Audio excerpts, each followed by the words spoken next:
What up, everybody? Good morning and happy Tuesday. DK Show coming to you from the TDS Sports Talk Studios this morning. A big shout out and thanks to all of you tuning in and making us a part of your start, whether it's on those radio dials of 105.1 FM, 790 AM, also available to stream online at sportstalk1051.com.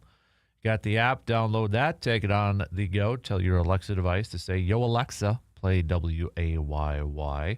Also, video stream up and rolling on YouTube this morning. But a happy Tuesday. It is a Toyson Ford Grind My Gears Tuesday.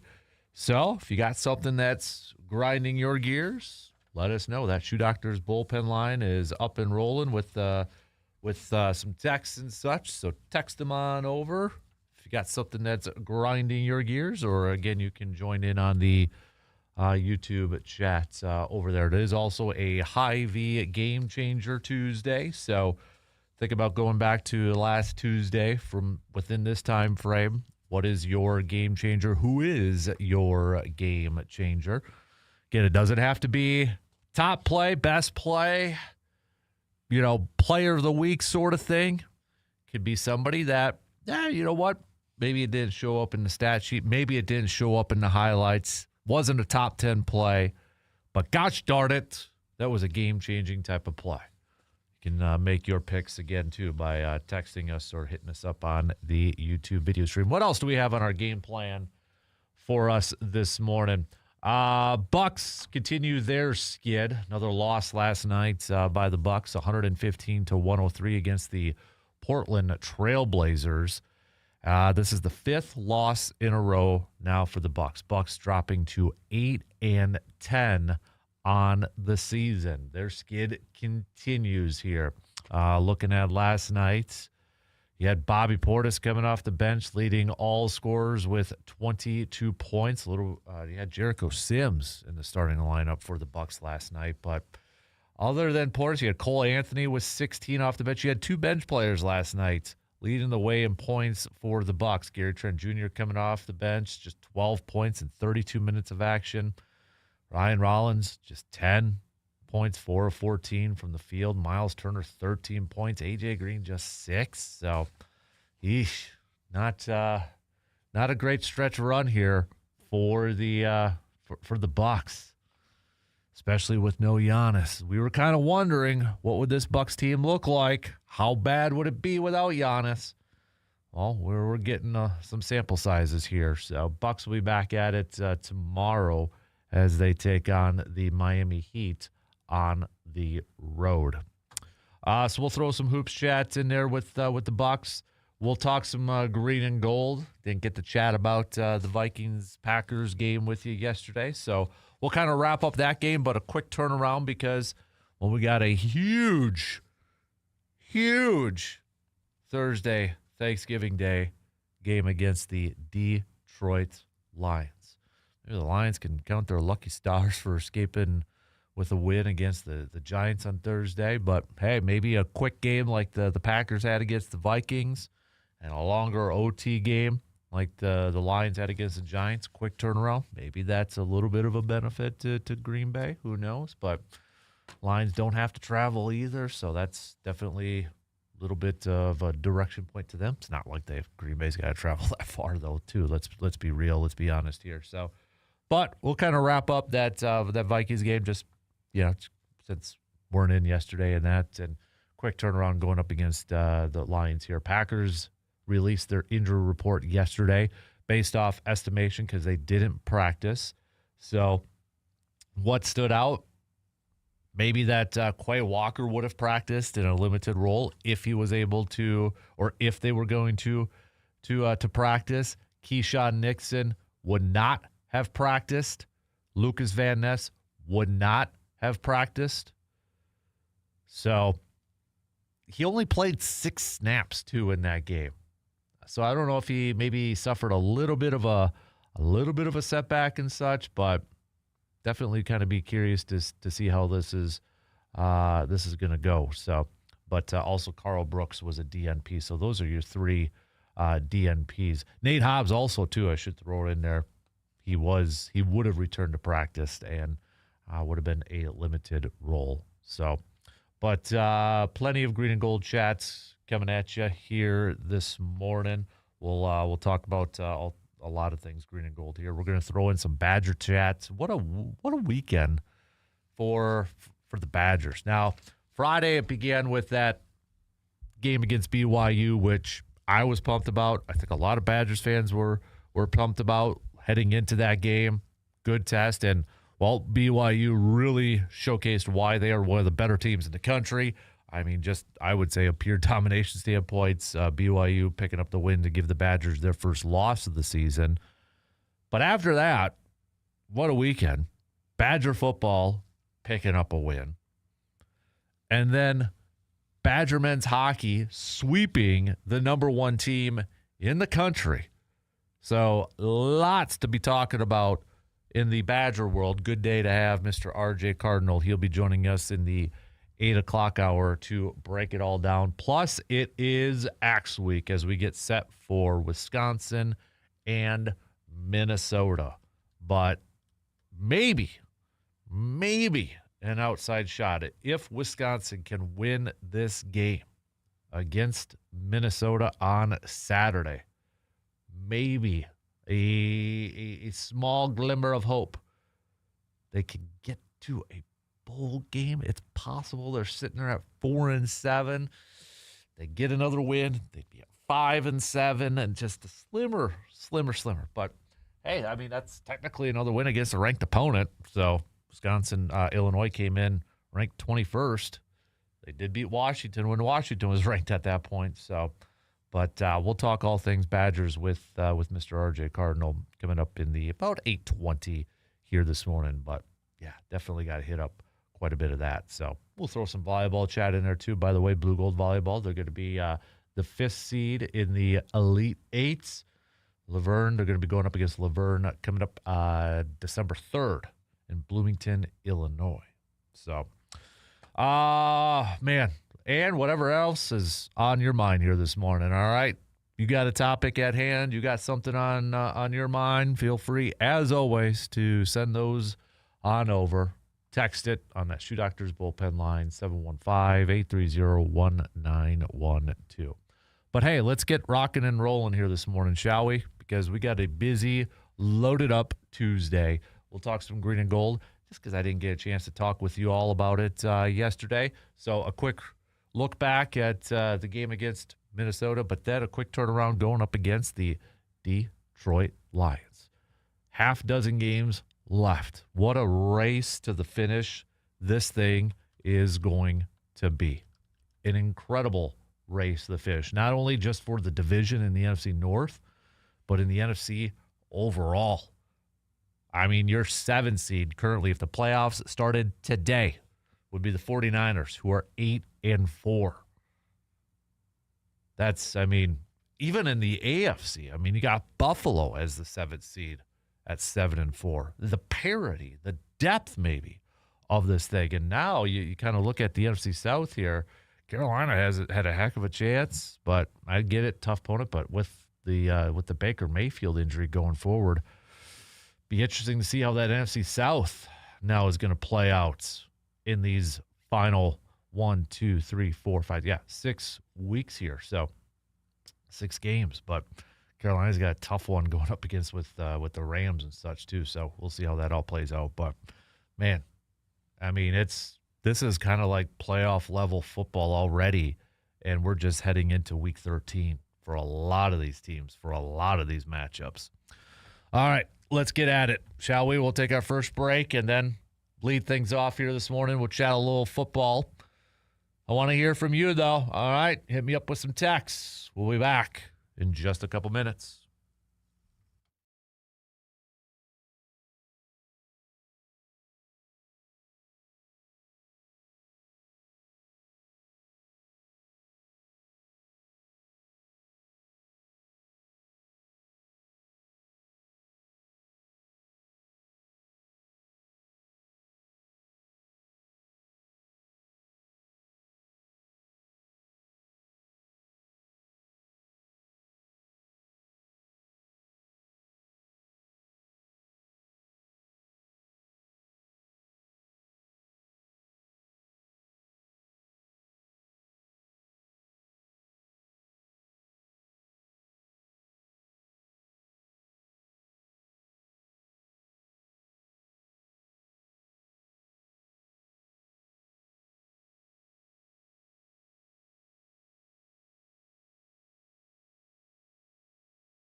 Today from 9 o'clock in the morning to 11 o'clock over at Hy-Vee in Eau Claire. Going to be handing out some turkey. So if you know somebody, or maybe it's yourself, could use a turkey for this Thanksgiving, just to help out our local community, help out some of our families and such. No questions asked, 9A to 11A.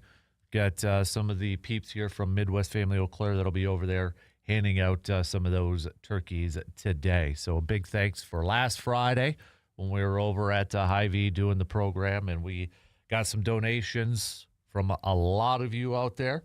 That money getting turned right around, and we're going to buy some turkeys and put those turkeys in the hands for some families that could use a little, maybe a little bit of just use a turkey for this Thanksgiving. So for whatever reason it may be. Again, no questions asked. 9A starting at 9 o'clock this morning.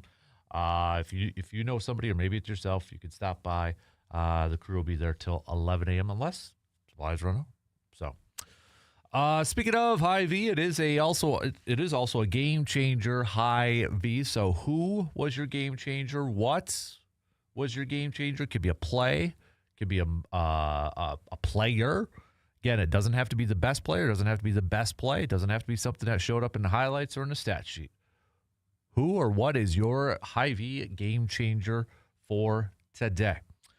And I'm going to throw my one play out there because it's not going to show up in the stat sheets. It'll probably show up in some of the highlights here. But I'll go back to that Packers-Vikings game on Sunday when I was watching it in the tree stand, not seeing a deer. But I would go with the punt fumble recovery, Zane Anderson. That changed the game, and obviously capitalizing with a touchdown on there.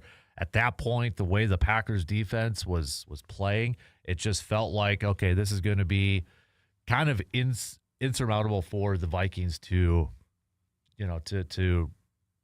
overcome that, the way that Packers defense was played. So my Hy-Vee game-changing play, I got to go to the punt. Daniel Whelan, good punt, great bounce. Got a little bit of luck on the bounce to hit the Vikings player, and then Zane Anderson recovering the fumble there. So that's my game changer. What's yours? Again, it could be a player, it can be a certain play. It doesn't have to be from that Packers game. It can be from a different game that maybe you were watching. So, but with that, just again, kind of a quick look back at the game on Sunday, just because I wasn't here and I want to get a chance to chat about it with you all. But 23-6 victory for Green Bay. Again, I was sitting in the deer stand watching this on my phone, and it was a long, quiet day in the woods. Very quiet. And I'm just sitting there. I'm like, can we please, before the game started, I'm like, can we just get to the game? I need something just to let this time go by. And I'm like, okay. Yeah, because there was nothing moving around me on Sunday. And I'm like, get to the game. So I got something that'll just kind of kill some time. And of course, it's got to be one of the shortest games, fastest games I've ever seen in recent memory. I mean, for crying out loud, when you get to bonus coverage and there's still like 7 minutes left in the fourth quarter of that Lions and Giants game, for crying out loud, I mean, that thing just was cruising through. And yeah, it probably was a little bit of a dull performance in terms of the offense, but hey, was that the most quote-unquote dominant type of performance? I would probably say so. That was probably the first time this whole season that I felt good after for the majority part of the game, where it's like, okay, yeah, we got this one. This was the first time. Scoreboard may not reflect that, 23-6. For some people, they would have liked to have seen more. And even you heard Greg Olsen a little bit on the telecast say, hey, man, can we just, put the nail in the coffin? Can we put the dagger in a little bit earlier? Green Bay maybe settling for some field goals and such. I get it. I was that way too. And you hear LaFleur and you kind of hear, some of the talk. And then you even heard about, Greg Olsen kind of talking about it towards the end. It's like, hey, they're just the offensive game plan changed with how dominant that Packers defense was. Maybe not putting a whole lot out there on film. I think that was a part of it, not really emptying out some of the playbook. It just felt like, okay, we've got this one. It felt that way. We've got this game. So we don't need to go out there and maybe be too cute or be over aggressive and such. That was kind of the thing. But this was, for me, I don't know if anybody else felt this way. This, for me, was probably the only game so far this year where I was like, okay, yeah, we got this. Like, I wasn't stressed out or biting the fingernails or, cussing under my breath and just like fist pumping in the air, like, why are you guys doing this? And I was like, that was a comfortable game to watch. And defensively, I mean, what we said on Friday, what they had to do against J.J. McCarthy, they did. They did that. Got after him, made him uncomfortable early and all day. They did exactly that. Isaiah McDuffie had a fantastic game. Absolutely fantastic game. Filling in for Quay Walker. What McDuffie did to lead the team in tackles, get a quarterback hit, get half a sack, get an interception. The guy was all over. And I loved the nugget that Olsen and Joe Davis mentioned in their pregame meeting, and they were talking about what the team said about McDuffie, or Jeff Hafley said about McDuffie, like, is if they need somebody that's kind of a, all right, we got to show a clip to set the tone or something like that. It's Isaiah McDuffie, and kind of said it's like the water boy. Like, we don't hear this stuff. We don't see this stuff, right? We don't get, but I thought, I was like, oh, man, that's kind of a cool little nugget there, but hell of a performance from Isaiah McDuffie. Just a fantastic performance from him. For a guy, too, and I think that was a game, and we hear stories like that. That's why he wears that C on his jersey, that captain's patch.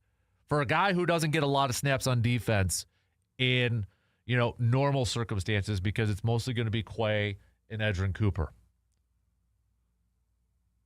But to have the performance like he did, to step up, was absolutely fantastic. I thought when Keyshawn Nixon went out, Kamal Hayden, you did hear his name a whole lot. And granted, Minnesota was not able to do anything practically in the passing game, but still stepping in nicely. Carrington Valentine stepping in nicely, going over to Shadow.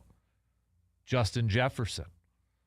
Devontae Wyatt with a couple of sacks. And then, what else could we say about Micah Parsons, who was just a complete game wrecker? If he wasn't getting the sacks, he's bulldozing, the center Ryan Kelly to help Devontae Wyatt get a sack. And then ends up getting triple teamed. Everybody saw that clip, right? Everybody saw that freeze frame picture. Triple teamed, for crying out loud. And the guy's got 10 sacks already on the season. So, and then we'd be remiss if we didn't acknowledge what Emmanuel Wilson did that day too. 107 yards, 28 carries, couple touchdowns. He did, the performance he had, and shout out to the offensive line, which I want to get to here in a second, but shout out to the offensive line for opening up holes for what they did and allowing Green Bay to kind of have that offensive game plan that they did. Just being able to, like, all right, we got this in hand. We're just going to run the football. And shout out to the offensive line for opening up some holes there too. But what Emmanuel Wilson did, we talk about, hey, taking advantage of opportunities. You get a shot. You get a shot to prove to showcase what you got. Emmanuel Wilson, who knows what the rest of his career is going to look like, but the last couple of years and preseason training camp, maybe on the edge, maybe on the line of making the team or what have you. And let's be real, Marshawn Lloyd being injured the last couple of years probably helped keep Emmanuel Wilson on the roster, made the decision a little bit easier. But you look at what he has been doing in the regular season, not just from yesterday's game, but in different moments he has stepped up And he is really solidifying himself, I think, to have a decent, longer career in the NFL than maybe what he thought he was going to get. But the performance that he put together on Sunday, awesome. But this offensive line, the criticism that we have rightfully given them, I thought they stepped up and had a nice game. And an interesting change. It started off with a rotation of Jordan Morgan and Anthony Belton, the rookie tackle, at guard. And earlier in the week, we heard Luke Butkus talk about that Anthony Belton was getting some reps at guard after preseason training camp, primarily just playing that right tackle. And lo and behold, we saw it. We saw him get some reps. And I thought he did a really good job. And obviously the Packers thought he did too, because you didn't see Jordan Morgan again in the second half. You didn't see him. So I thought he played decent. I thought he was kind of more of that big guy. And I don't know if that's going to be a position change for him going forward. And you'd think with a big guy like Belton, maybe more so in the run department, but he was actually really effective as a pass protector too. But it'll be interesting to see going forward how that offensive line is going to shape. Does that mean Jordan Morgan, whenever he does get a shot, he's going to be the future starting left tackle? Is he better suited to play tackle than he is interior at guard and such? Remains to be seen. But overall, I think you got to give him a little bit of credit for a team that was struggling to run the football all season long. Finally getting a 100-yard rusher for the first time in a calendar year, I think they said. So, again, may not have been like a 40-6 beat down that I think it kind of felt like. I think they could have put up a lot more points if they wanted to. Yeah, they played conservative towards the end. But again, it was kind of dictated by what the defense was doing over there. And they were just teeing off and having an absolutely fantastic day. Fantastic. And honestly, to have a game like that and really not exert a whole lot of time on the field too, it's kind of a nice extra bonus when you have a short week going up against Detroit. Because Green Bay, time of possession, they won that thing hands down, 37 minutes. Packers defense was only out on the field for a little over 22 minutes in that game. They're going to need all that energy going up against Detroit. And Jahmyr Gibbs, Amon-Ra St. Brown, and Jahmyr Gibbs, because that dude just continues to run all over the flipping place. I mean, that dude, holy moly. Packers defense going to have their hands full with him. Big time. So, let's talk a little bit about this upcoming game. And, I mean, we'll do more of a Football Friday tomorrow leading into the game, but we could take a quick little peek at this and kind of some early impressions on this. And looking ahead, I mean, looking at this crazy final 6 weeks that are going to be on tap here for not just Green Bay, but a boatload of NFC North teams and NFC teams and even across the AFC. I mean, these final 6 weeks here, we're in for some drama, man. But let's take a quick break. We'll have some more Green and Gold chat coming up after these quick words.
This holiday season, give your home a fresh new look with Carpet City Flooring Center in Eau Claire. Whether it's cozy carpet for the living room, stylish hardwood or stylish luxury vinyl planks that look like hardwood for the dining room, or maybe some tile, shower areas and such. Carpet City Flooring Center has the perfect flooring to make your home warm and welcoming for family and friends. Their experienced team will help you choose the right style, guide you through measurements, provide professional installation, making it easy to get your home holiday ready without distress. With quality products, fair pricing, and service that you can trust, Carpet City Flooring Center has been helping homeowners in the Chippewa Valley transform their spaces for years. Don't wait. Stop by today and see their wide selection, or you can check them out online, carpetcitywi.com. Carpet City Flooring Center, bringing warmth, style, and comfort to your home this holiday season. So we are just a couple days away from Packers, Lions, Thanksgiving Day, Melee. I mean, it's a huge game for both ball clubs. And really, when you kind of take a look at where things are currently at, and a lot has to be decided here, but you kind of take a look at where things are currently at, and I mean, after the result of this game would change a little bit in terms of playoffs. So right now, if the playoffs started today, if we look at the playoff structure right now with 6 games left to go in this thing, Detroit would not be in the playoffs. If the playoffs started today, Detroit would not be. But if they pick up a win, they'd knock Green Bay out, and Detroit themselves would get back in. So, I mean, I know there's still plenty of time and such, and there definitely is, but you talk about a huge Thanksgiving. How many times over the years? And we had one a couple years ago when the Packers went into Detroit and picked up a win, and was that Jordan Love's first year? Yeah, I think it was. But, I mean, how many times over the years when we've seen Packers-Lions games and they've just kind of, for Thanksgiving, it's been like, yeah, you want to talk about a big-time game here. Ooh, boy. You know Detroit's going to want to enact a little revenge from week 1. But, man, what a matchup. Yeah, and I'm early impressions, I'm a bit nervous. I'm a little bit nervous with this thing, with how this matchup's going to go. I mean, Jahmyr Gibbs scares the absolute crap out of me. I'll be honest. He scares the crap out of me right now. With how he's playing, man, that guy. What a game. You talk today's a game changer. That guy is a definition of a game changer. 15 carries, 219 yards against the Giants. Woo. A couple weeks ago against Washington, 15 carries for $142. You look at these last few games here, it's been kind of weird. Okay, so you go back to the 20th of October. Tampa Bay, 17 carries, $136. 2 touchdowns. Minnesota, 9 carries, 25. Comes back against Washington, 15 carries, 142, 2 tuds. Philly, 12 carries, 39 yards, 0. And then Giants, 15 carries, 219, 2 touchdowns. Oh, yeah, and those 2 games where he didn't even get over 40 yards rushing, both losses too. So when we get to keys to victory and key matchups tomorrow for this game, I think it's pretty clear one of them. If you could slow down Jahmyr Gibbs and kind of take him out of the game or reduce his effectiveness in this game, you're going to put yourself in a really good spot to win the ball game. It's just, can Green Bay do that? That is going to be a huge one. And maybe part of that is going to be the offense. And I'm glad, again, going back to the game on Sunday, I'm glad Greg Olson brought this up because it's something that we've talked about. The complementary football aspect of it. How well your defense plays or how well your offense plays too, it does factor on one side of the ball. It does factor in a lot of this stuff, that complementary football. Certain, the defense, their effectiveness, how they're playing a ball game or how, the stretch has been or how their stretch run's been going is also kind of related to what the offense is doing. It's predicated on that. And I think for this game in particular, if Green Bay's offense can put up some points, maybe jump out to an early lead where you kind of take Jahmyr Gibbs out of the game, that's going to help out the defense, maybe slow him down or maybe take out that running attack from him. If that offense can go out there and put up points, if they're going to revert to what we saw against Philly or Carolina, where you can't have extended drives, win time possession, come away with points, it's going to play into the hands of Detroit and what they want to do on offense with Jahmyr Gibbs. But, man, I remember, too, back in when he was drafted, 2023, when he was drafted, just outside the top 10, I believe it was, there was a lot of people that kind of like, wow, that's pretty early. Because, all the mock drafts and such, there's like, ooh, that is really early for Jahmyr Gibbs. Maybe a back-end first round, but I think the majority was like second round. Detroit's proved everybody wrong with this cat. Man, this guy is one of the most dynamic players in the entire league. For crying out loud, he is averaging 6.1 yards per carry, too. And it's not just the running game. He's so effective in the passing game, too. It's ridiculous. A lot of it's going to start with trying to slow that guy down. And it's going to be tough. And he is very tough at home. You look at some of his numbers at home this year, 8.3 yards.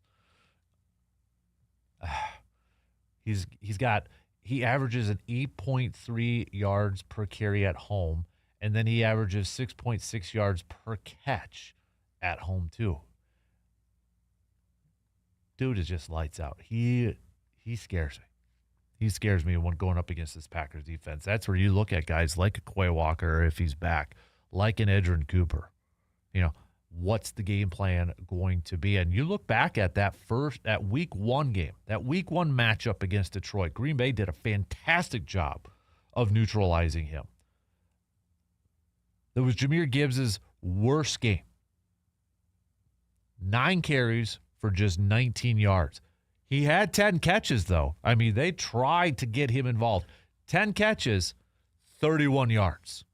That is it. That was a fantastic performance by that Packers defense to say, we are not letting Jahmyr Gibbs beat us today. We are not letting him take over this game. And even in that Philly game, he only had 39 yards rushing. That dude had over 100 yards receiving. So it is very rare. If you can try to slow him down in one area, he might still beat you in another area. And it's interesting that the two teams that really kind of shut him down in both ways was Green Bay and Minnesota. Can Green Bay repeat that? That's going to be a huge key for this one. You look at the current playoff standings across the National Football League. And as we enter Week 13, I don't know if a lot of us would have had these matchups picked. New England as the top seed in the AFC right now. Denver as the 2. Hosting the 7th-seeded Buffalo Bills. The Colts as the 3rd seed. Losing the lead against the Chiefs. They had an opportunity to probably put a dagger into the Chiefs' playoff chances and really get a big-time win. They fell short. But still, Colts as a 3 seed, and they got a tough schedule coming up. Jacksonville visiting them. Jacksonville 7-4. This one, we kind of joke about it, but Brandon and I do this. This is probably if it stays this way, your first Saturday CBS playoff game, Chargers at Baltimore. It just screams that way. That's probably one matchup that, but Baltimore, with the start that they got, Now they're back into a division lead. And then you got the NFC side of things with the Rams. I mean, to me, Rams are the best team in the NFC. I mean, that offense, and they had that defense last year showcased, but now you talk about maybe a complete team. Ooh, Rams looking good. Philly's a 2 seed. 21-point collapse against Dallas. Chicago's the 3 seed. Tampa Bay is the 4 seed. They would be hosting Seattle. Green Bay would be going to Chicago. San Francisco going to Philly. But these matchups, these seedings, they're going to change week by week, man. I mean, you got Chicago taking on Philly. Probably a pissed-off Philly team now. But even this, let's say Green Bay loses to Detroit. Chicago loses to Philly. Chicago's still in a playoff spot. Chicago controls their destiny right now. A lot of these teams, though, in the NFC, especially the NFC North, outside of Minnesota, you can say they control their destiny. That's what makes this stretch run just,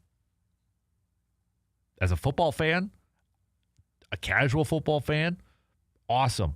But if you're a fan of like Bears, Packers, Lions, these next 6 weeks are going to be incredibly stressful. Let's not kid ourselves. They're going to be stressful. You're going to do a little scoreboard watching. You're going to be paying attention to these other games. You got to take care of your own business, but you're going to be like, okay, come on, Philly, Black Friday. Or the following week, come on, Dallas, beat Detroit. You're going to be doing some scoreboard watching week in and week out for these final 6. In Green Bay's final 6 games, there ain't no cakewalk. I mean, just kind of looking at some of these upcoming matchups, we know the Thanksgiving Day game, and then you got Bears at Eagles. If Green Bay wins Thanksgiving and Philly beats Chicago, Green Bay's back up into first place in the division. And really makes things difficult on possibly Detroit, because then Detroit would fall to 7-5. And you look at their upcoming schedule too. You got Dallas, which, hey, they're playing better right now for a Week 14 matchup. Chicago at Green Bay. Then Week 15, Green Bay visits Denver. Detroit's got to go to the Rams. Bears get the Browns and Shedeur Sanders. Then you look at Week 16, Packers, Bears again. Lions are going to be at home against Steelers. Steelers probably going to be in a little desperation mode at that point and a back-and-forth affair with Baltimore for the division. Week 17, Lions got to go to Minnesota. Baltimore's at Green Bay. Chicago goes to San Francisco. And then finally, the final week, Week 18, Green Bay's at Minnesota. Minnesota would love nothing more to play a little spoiler there. And then Detroit at Chicago. That game, you're talking about that game could potentially mean for a division or to make the playoffs or not. I would say that's an early contender for that Sunday night football game. That's looking at the other, I mean, you got Chargers, Broncos that could be put in there. Heck, Baltimore, Pittsburgh could be put in there too. Seattle, San Francisco. I mean, geez, Carolina at Tampa Bay. I know we're getting a little ahead of ourselves here, but for crying out loud, you've got some Colts, Texans. Geez, Week 18 is going to be filled with a bunch of matchups that have a ton of playoff potential, playoff implications. All right, we got to take a quick break, and we'll wrap up the first hour coming up after these quick words.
Winter is coming.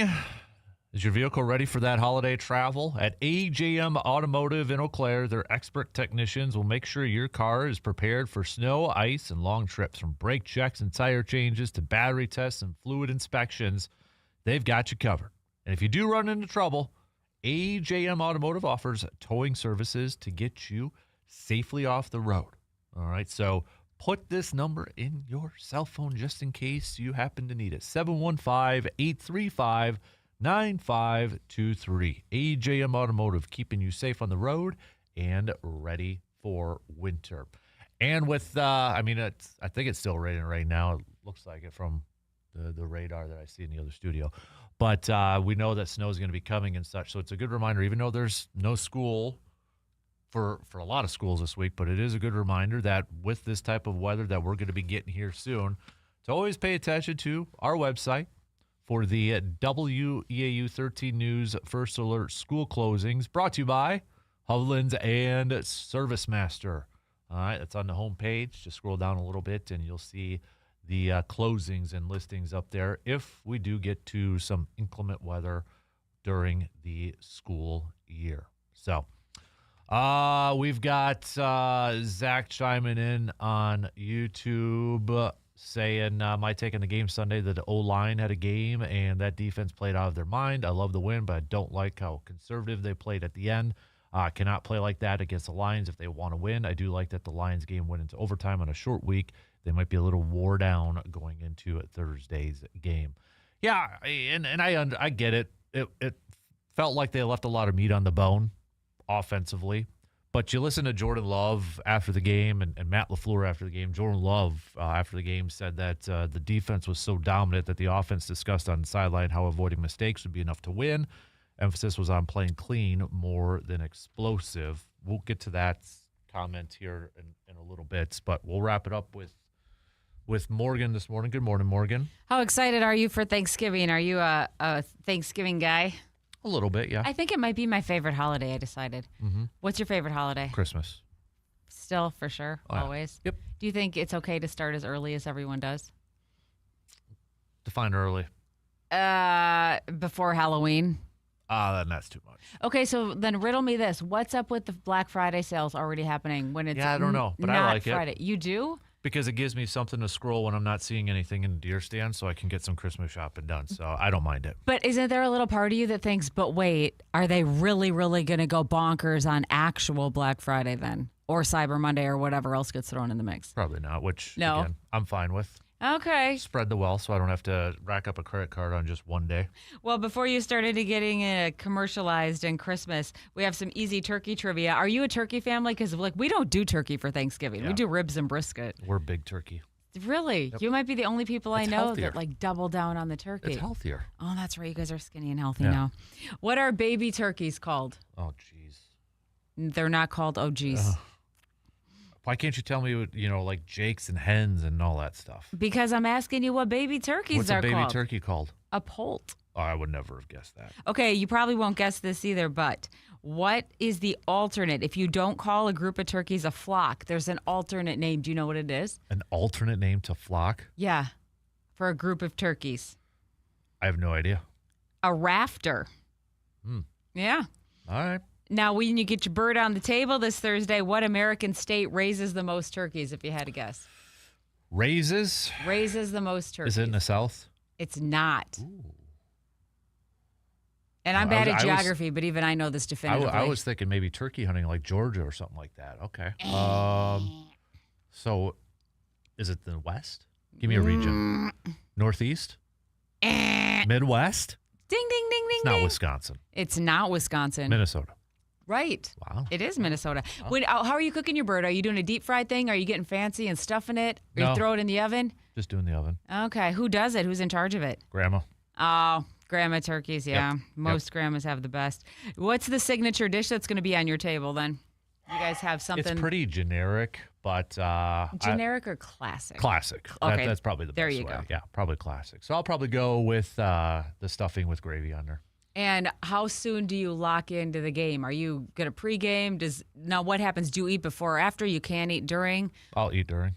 Are you sure? Mm-hmm. What if it takes a turn? Then you got to put it aside. Keep the barf bags handy. Yeah. Well, if it is, it does. What's the early call? Packers? I don't know. Oh, make a call. Ask me tomorrow. All Ask me right. tomorrow. So. It's a date All tomorrow. right. Pressure's on. Thanks, I want an Morgs. answer. One in. Couple more to go. We'll be right back.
All right, here we go. Second hour kicks off right now on this Tuesday morning. A Toyson Ford Grind My Gears Tuesday. What is grinding your gears? You can let us know by hitting us up with a text on that Shoe Doctors bullpen line at 715-830-1912, or you can hang out in the YouTube chat. It is also a Hy-Vee Game Changer Tuesday. So who was the player? What was the play?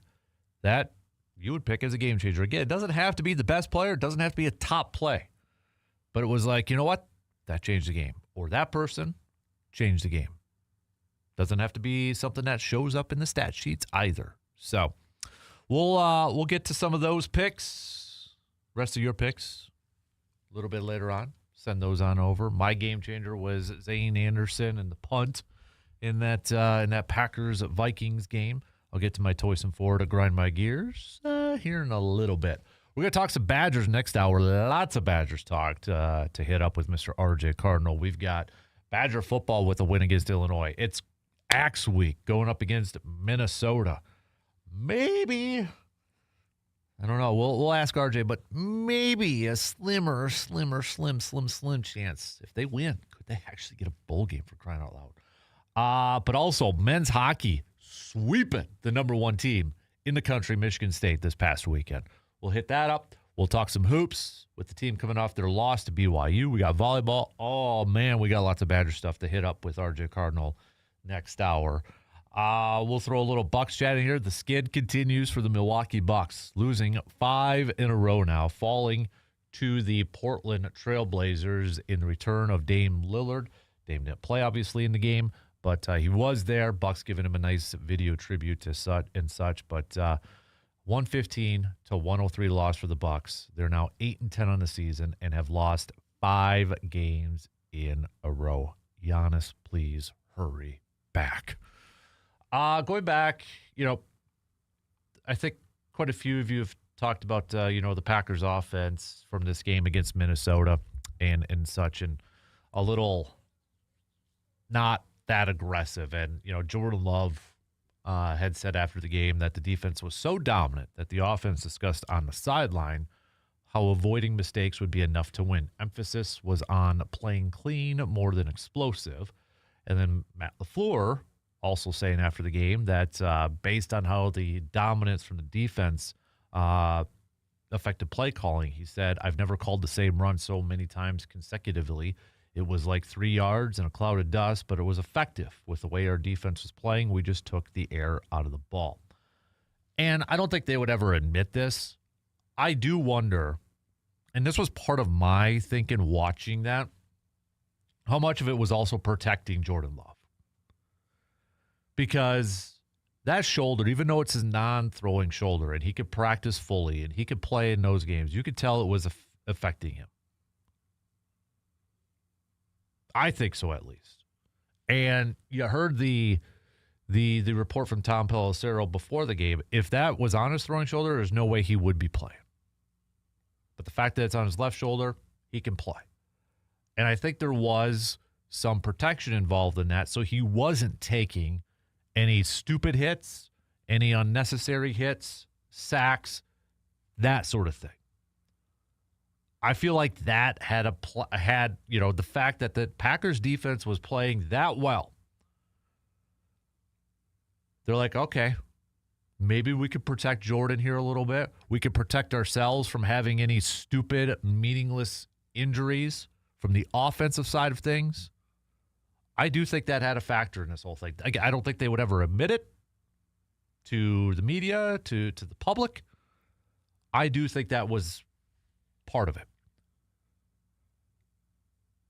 And I think the other part of it, too, was, okay, with our defense playing this well, let's maybe play a little clock management, time of possession, win that time of possession battle. And let's be real, too. I mean, they were having some success picking up some big chunks on the ground. It's probably a little bit different if, they're feeding Emmanuel Wilson and he's getting 1 yard, minus 1 yard. It's like, okay, got to change up a little bit. But he was gaining some big chunks at times that allowed Green Bay to continue to do that, allowed them to stay on the field.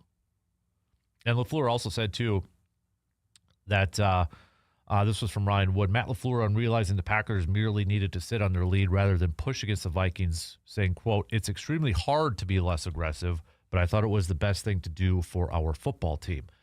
And when I hear that, I go back to that, okay, the injury parts, Jordan Love, shoulder, some of the other injuries on the offensive line I didn't think they wanted. I thought there was a little bit, let's play protection here a little bit. Knowing, too, it's a short week.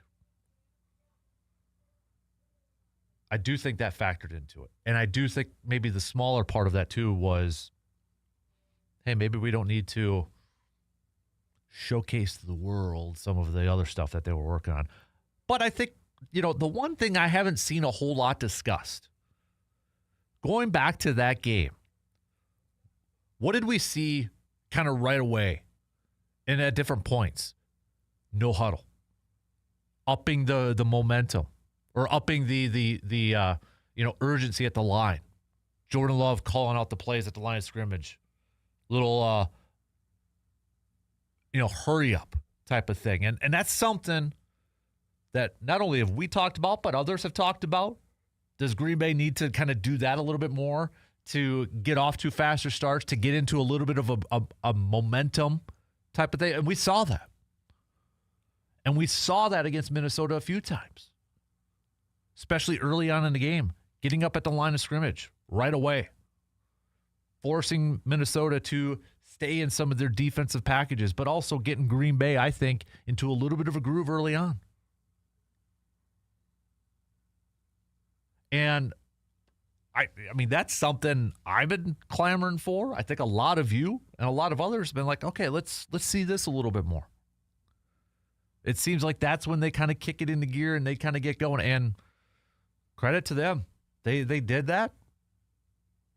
And it worked for the most. I mean, they scored a touchdown on their opening drive, for crying out loud.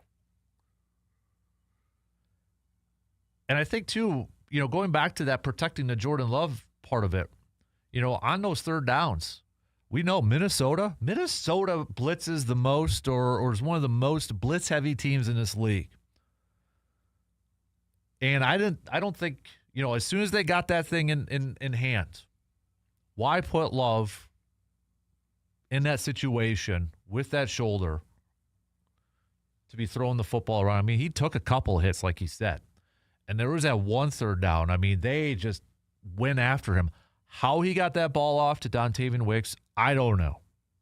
But there was a couple times there, and I think that factored a lot into, all right, our defense is playing this well.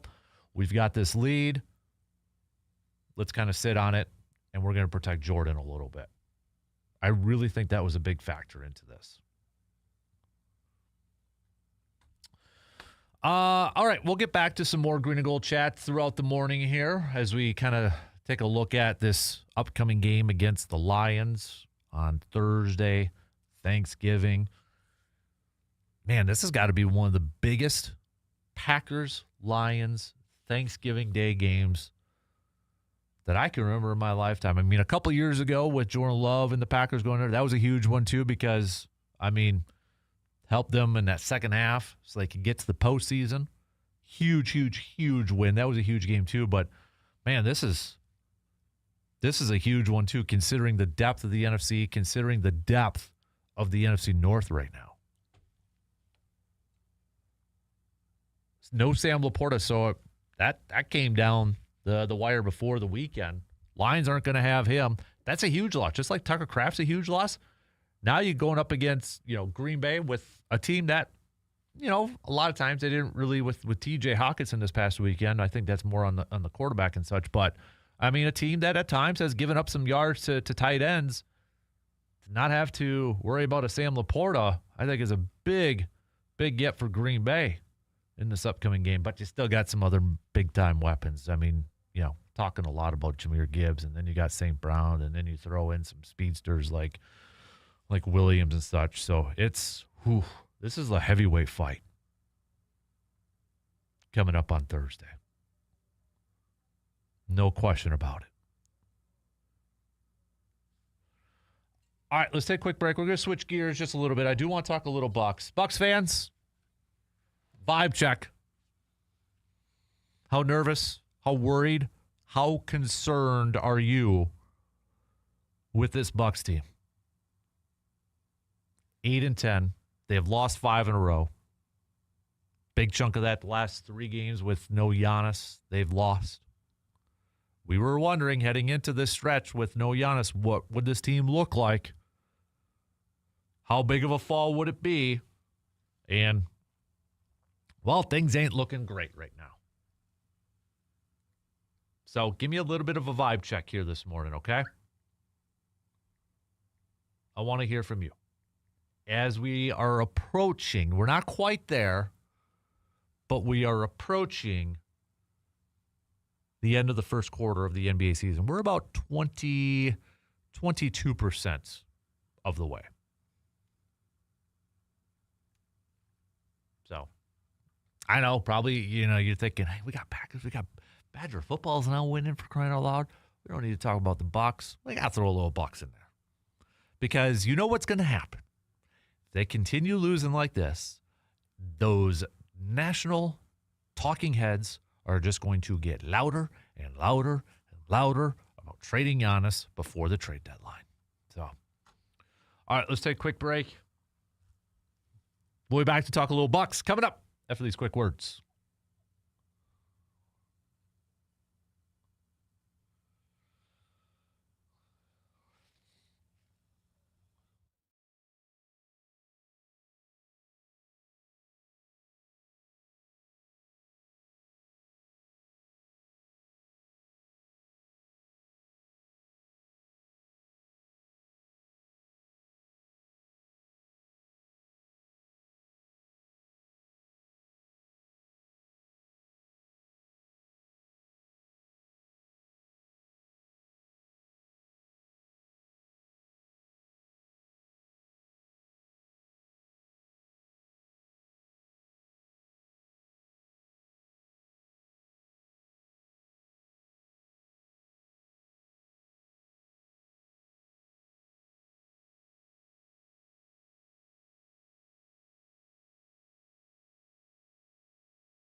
We are less than a month away from our annual Festivus for the rest of us show at VFW Post 305 Star Avenue. We're going to be, Brandon and myself, we're going to be over there 6A to 10A doing the program. It'll be the last show of the 2025 calendar year.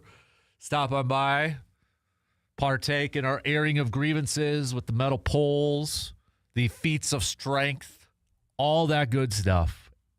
So, can't wait for it. It's coming up less than a month. Man, it's going to be here. I mean, next week we're already, in December? So, December 23rd, again, 6 a.m. to 10 a.m. Big thanks to our friends at VFW Post 305 for hosting us again this year for another Festivus for the rest of us. Let's, maybe some of those airing of grievances. Hey, it actually works out too, because how about that? Festivus is on a Tuesday this year, which means that's also a Grind My Gears Tuesday. Our Toys of Ford Grind My Gears Tuesday. So, airing of grievances, Grind My Gears, boom. It's a Festivus miracle on that Tuesday. How about that? Speaking of Grind My Gears, Toys of Ford Grind My Gears, Bucks right now are grinding my gears more ways than one.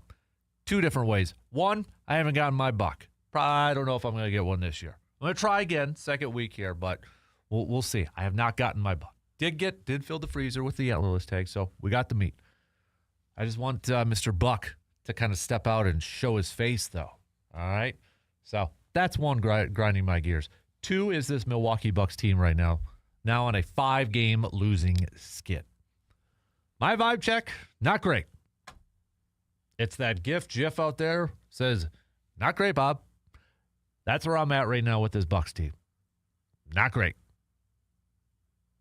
I know we are just kind of a couple games away from wrapping up the first quarter of this Bucks season. But you're looking at a Bucks team 8-10, 7.5 games back from Detroit, who is just continuing this tear that they're on. 13 wins in a row. Look at these. And now the Bucks are going up against Miami, who are winners of 5 in a row, are currently the 3rd seed in the Eastern Conference. Your top 3 teams in the East: Detroit, Toronto, Miami. I think we all knew Detroit was going to be pretty good this year after surprising a lot from last year. Toronto, there was a lot of young talent on there. Miami, it's like, okay, well, Jimmy Butler got traded last year and such, but you look at those 3, and, I mean, a lot of that is coaching. I give a lot of credit to the coaching staffs there. Cleveland's 4, New York's 5, Atlanta 6. But this Bucks team, I mean, I was a little optimistic, trying to think maybe a little glass half full with this thing, with no Giannis, missing about a couple weeks worth. We'll see us whenever he's going to be back here. I'm like, okay, maybe this is an opportunity. And then a few of you had mentioned this too. Maybe this is an opportunity for this Bucks team to kind of grow together as a team, learn maybe to play a little team basketball, chemistry together and such. And it has not been great. Getting off to some slow starts like they did last night against the Trailblazers. I mean, you look, even going back to that Detroit game, Bucks getting just outscored right away, early and often.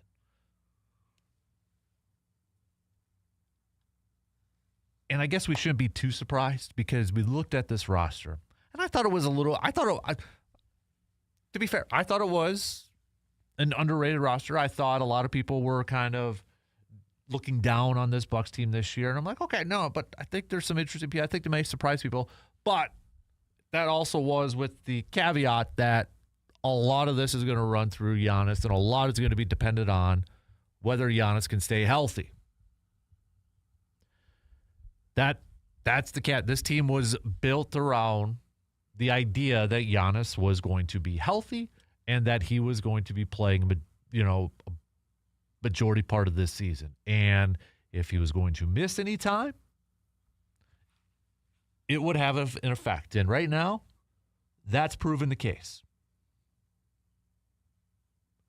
Giannis is a guy, I mean, for this team, for this team to win, he cannot miss a boatload of time. He just can't. He's so important. He's too valuable to this ball club, especially on this type of ball club that, doesn't have that Dame like they did the last couple of years, or a Drew and a Chris Middleton combo. They don't have that other go-to guy. Ryan Rollins, I don't want to take anything away from him because the guy has been having a career year. But is he a guy that you can lean on, count on, be that game changer? No. They need him. They need Giannis back in the worst way possible to get this thing back on track. And they got time to do it. They do have time to do it, but you don't want to get too far down, especially when you look at how some of these teams are playing so far to begin this season. To begin this season. We mentioned Detroit. Right now, if you're a Detroit fan, you're kind of looking at like Pistons. Where's some of our Detroit fans out here? Are the Pistons the talk right now, or is it still the Lions and such? I mean, but Detroit, you got the Pistons that are off to a great start. You got the Lions in a battle, high expectations for their team, and the Tigers. I know they kind of slowed down that, towards the end of the regular season, they're limping into the playoffs and such. A lot of is Scooble going to be backed, sort of talk right now. But I mean, you got to tip your cap to what the Pistons have done so far to begin the season, coming in hot.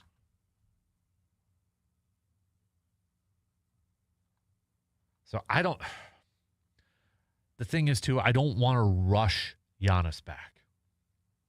I don't want to rush it with that groin injury, with that strain, with the soft tissue injury. You don't want to rush him back. And we know, Giannis, like every basketball player for the most part, but Giannis is a guy that, he's going to drive that lane. He's a facilitator. He's a playmaker. He's all over the place. So you've got to be extra cautious with that injury for a player like him. He's not like a center that you just drop down on the post, on the block there, and you do a little turnaround and such. No. That's not Giannis's game. So it does factor in a little bit more when he could potentially return. And they got to be careful with this thing. I don't want a setback. I don't want him to re-injure it. But, boy, they need to get this guy back sooner rather than later. And I saw there was one trade proposal, and these you're going to have trade proposals and rumors and blogs posting about this, but there was one. Was it Kyle Kuzma, Bobby Portis, and a first-round pick for LaMelo Ball?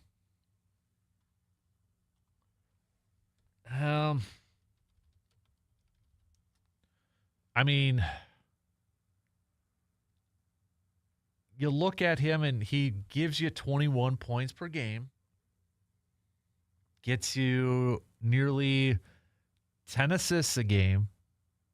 He's a playmaker. Is that somebody that you want to pair up in Milwaukee? I think right now, honestly, though, I think right now, beggars be choosers. I think they need to do something a little bit different. I think they need to get a little bit more help here. I guess I'm open-minded to anything at this point. I don't want this season to be not making the postseason because those talks about Giannis leaving are just going to grow louder and louder and louder. And the more the Bucks continue to lose and dig themselves into a hole here, the louder that those national talking heads are going to have about Giannis getting out of Dodge. It's just going to happen. You know it's going to happen. Bucks off night tonight before, again, taking on the Miami Heat tomorrow. The Heat, who are riding currently a 5-game winning streak. And we knew this was, for Giannis to miss time, and it's during a just kind of a brutal stretch of games here for the Bucks. Because after Miami tomorrow, you got the Knicks on Friday. So it doesn't really ease up. Then next week you're talking about Pistons and 76ers. mixed in with the Wizards and Nets. So it's a tough schedule at a bad time for Giannis to miss some games. But also maybe if he's going to miss some games, I guess you'd rather have it earlier in the season than, later. All right, let's take a quick break. We'll be back after these few words.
Make holiday shopping simple this year with a stop at Mike's Star Market in Eau Claire. From premium hand-cut roasts and holiday hams to perfectly seasoned brats, fresh ground beef, and all your favorite meats, Mike's has everything you need to make your holiday meals unforgettable. Stock up for family gatherings, gift great local flavor, and enjoy the quality and service that only a hometown market delivers. Mike's Star Market, bringing fresh, local goodness to your holiday season. We got, it is a Toys and Four to grind my gears Tuesday. We'll get to some of those just past 8 o'clock, so you still have some time to send those on over. Also, your Hy-Vee game changer. Who was your game changer? What was your game changer? Either a play or a player. You can send those on over to our Shoe Doctors bullpen line with a quick text, or you can hit us up on the YouTube video stream. Also, if you've had any luck in the woods, feel free to share some pictures. Shout out to Will, who got a nice deer, nice buck. So, Clay, thanks for sharing that and such. So you can feel free to send those on over and make me feel a little jealous of some of your big bucks out there. So continue to send those, and everybody else who is still hunting, be safe. Best of luck. And hopefully you fill up the freezer. We filled up the freezer. We're still going to be looking for the turkey pointer coming up later on this week. So, of course, we've got Packers and Lions just a couple days away in a huge matchup of playoff implications, division implications here. I mean, it don't get any better than this with this type of matchup. Where's your vibe check, Packers fans, as we head into this game? All right, we'll do a Football Friday on a Football Wednesday tomorrow where we do our keys to victory, our key matchups, and predictions and all that good stuff. But right now, where's your vibe for this Packers team heading into Detroit? A Detroit team that's coming off of an overtime victory against the Giants. The Packers with a comfortable, I would probably say comfortable victory against the Minnesota Vikings. Where's the vibe? How are you feeling heading into this matchup? Right now, Detroit, 2.5-point favorites. So, I mean, it's as close as you can get because, well, neutral site would be right there. Matchup predictor on ESPN, 54% in favor of Green Bay. But where's your vibe? How you feeling? I don't know if Jaden Reed's going to be able to go this week. I mean, so one positive thing that we've got to kind of mention here, back on Friday, which was kind of weird timing because, they opened up practice on Wednesday. Jaden Reed not cleared, or they didn't open up his practice window. They didn't do it Thursday. But then Friday, he practices. So they opened up the window, 21-day window. If he would have practiced on Wednesday of last week, I would think there would be a shot that he would play against Detroit. But the fact that they opened it up on Friday, that's one practice. They didn't have practice yesterday. I'm sure they're going to do something today. And then they travel tomorrow. I don't think Jaden Reed plays on Thursday. Now, I could be completely wrong because it was his wide receivers coach. I believe it was his wide receivers coach. I have to double check it, Jason Vrabel, that said once Jaden Reed gets cleared, it'll probably be really quick before he gets out when he gets out there. So maybe there's that. But, I mean, we also got to remember, too, the guy's recovering from 2 surgeries. Not 1, 2. Foot, collarbone. So I still don't think he's going to play against Detroit. I would love it. And I know I think it was Tom Silverstein that said the original hope and mindset was that they would have him for that Thanksgiving Day game. And I guess never say never, but I don't know. I think that's a quick turnaround and that's a quick push. But I think for the Bears game, yeah, that I would say that's more realistic at this point to see Jaden Reed come back out there. Looking at the latest power rankings on ESPN here, too, they do have Green Bay at 7, moving up 4 spots after their latest win. They are the highest ranked NFC North team right now. Detroit's at 8. As our good friend Rob Demovsky puts in the little write-up, with an apology to history, the 1962 game against the Lions might be the most significant, even though it was the Packers' only loss in a championship season. Recency bias gives the nod to this game. The Packers were 8.5-point underdogs, yet pulled off a 29-22 win. The Packers opened the game with a 53-yard pass from Jordan Love to Christian Watson, and the victory helped turn around Love's first season as a starter. It was part of a closing stretch in which the Packers went 6-2 to make the playoffs after starting 3-6. Yeah, that's talking about, the Thanksgiving game memory. That's what it was. Okay, Thanksgiving game memory upsetting the Lions in 2023. Yep, okay. Yeah, well, I mean, we talked a little bit about that one a little bit earlier on. That was a huge game. As Rob noted, history buffs, the 1962 game. This one, I would say, is pretty darn close to being up there in terms of importance for the overall season, for playoff standings, for playoff seedings. It's a big one. It's a big one. So, Bloober Tony, all right. Tony Jr. got his first buck Saturday morning, harvesting a 5-pointer. Nice. Tell him congrats. That's awesome. My first buck as a kiddo, too, was a 5-pointer as well. Mine was a 5-pointer, too. You guys are making me jealous by sending me some of these antlered deer out there. Just saying. I have a little buck fever, so I'm getting a little antsy. All right, I'm getting a little antsy. Maybe the change in the weather will help it out towards the end of the week here. But, all right, tell you what, let's take a quick break.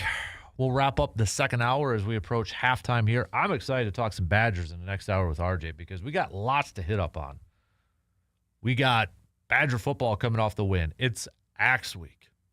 With that win against Illinois, I think it ups the ante here a little bit now with this Minnesota game, baby. Badger men's hockey sweeping the number 1 team in the country. Got lots to hit up on Badgers, so pumped to talk some Badgers next hour. We'll take a quick break, though, and we'll be back to wrap up the second hour in just a few minutes.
Winter activities are here. Well, there will be a little bit more coming up as well with all the snow and such that's making our way down here.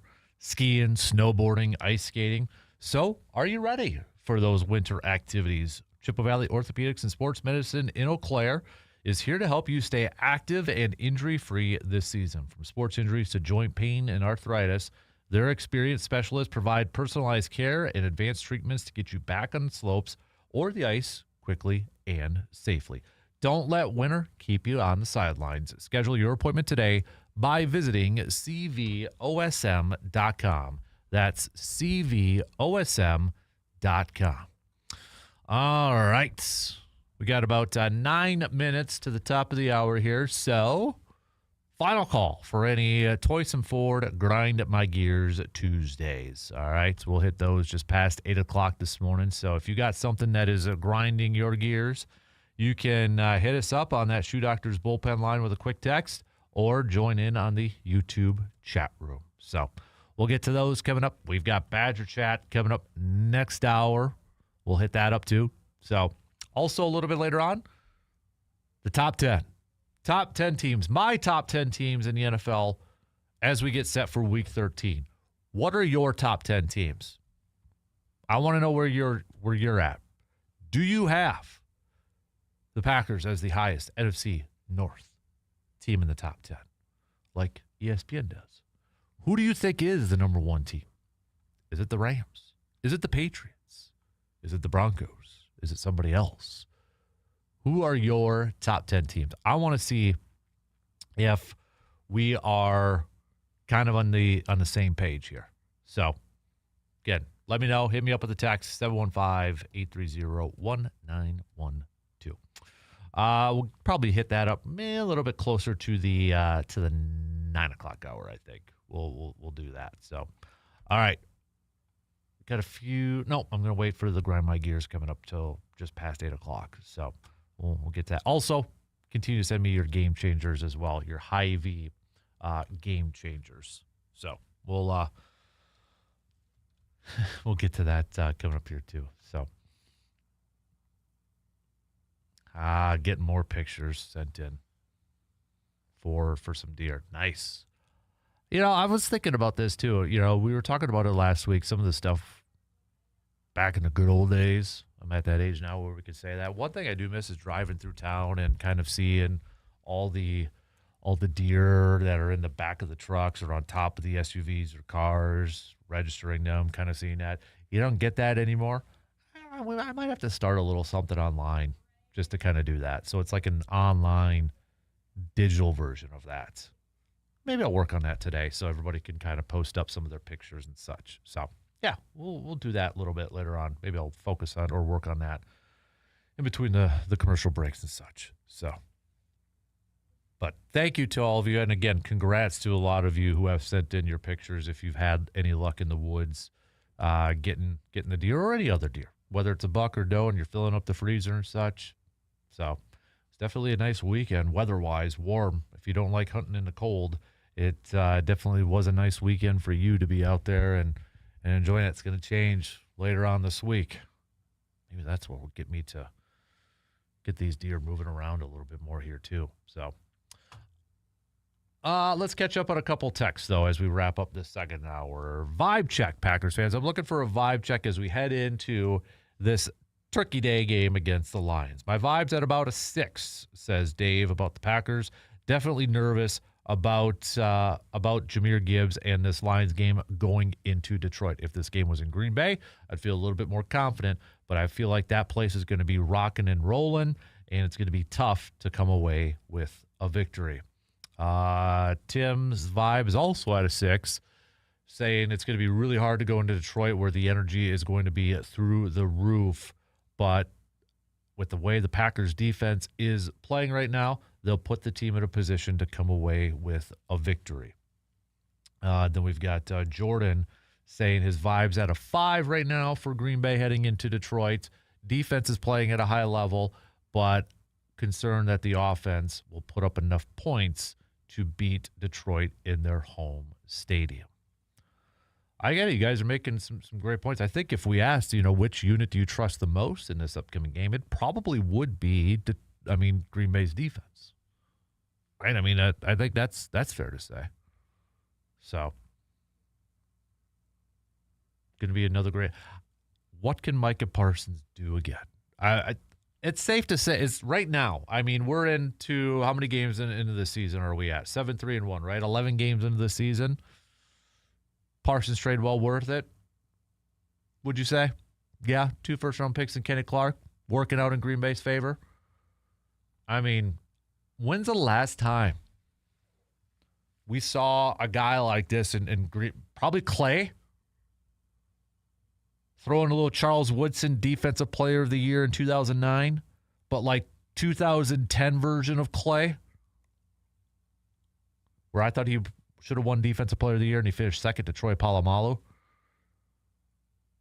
That's probably the last time, like a game changer, closer. Micah Parsons is the Mariano Rivera of the National Football League right now.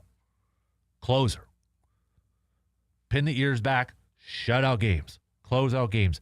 Like a Reggie White-esque in Super Bowl 31. Get the lead, and it's like, let's unleash the Minister of Defense.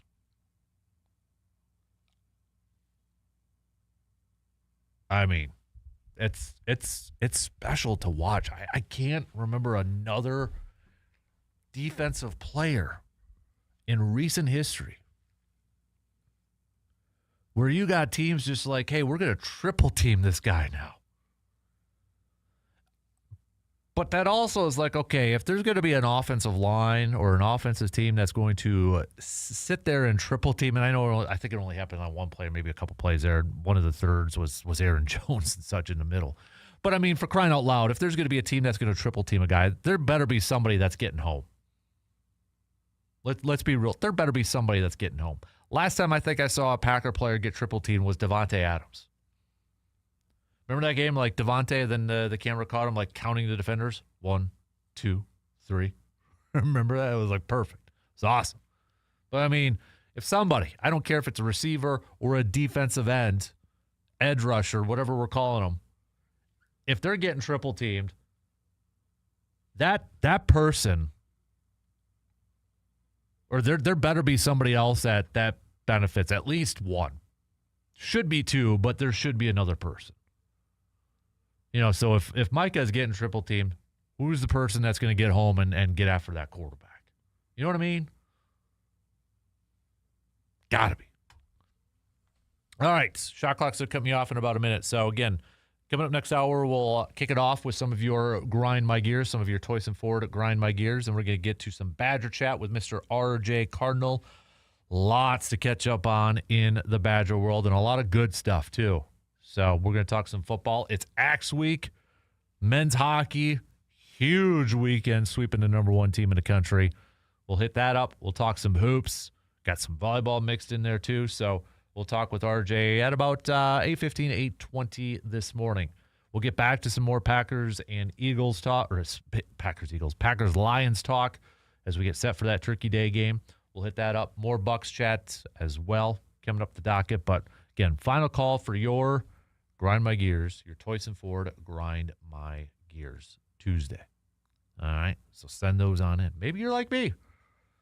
You're grinding your gears about the Bucks, both the basketball team and the lack of seeing any bucks in the woods while you are deer hunting. That's where mine was. All right, we are at halftime. 2 in, 2 to go. News updates, and we'll be back in just a couple minutes.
Third hour kicking off right now on this Tuesday morning, a Grind My Gears Tuesday morning, a Game Changer Tuesday morning.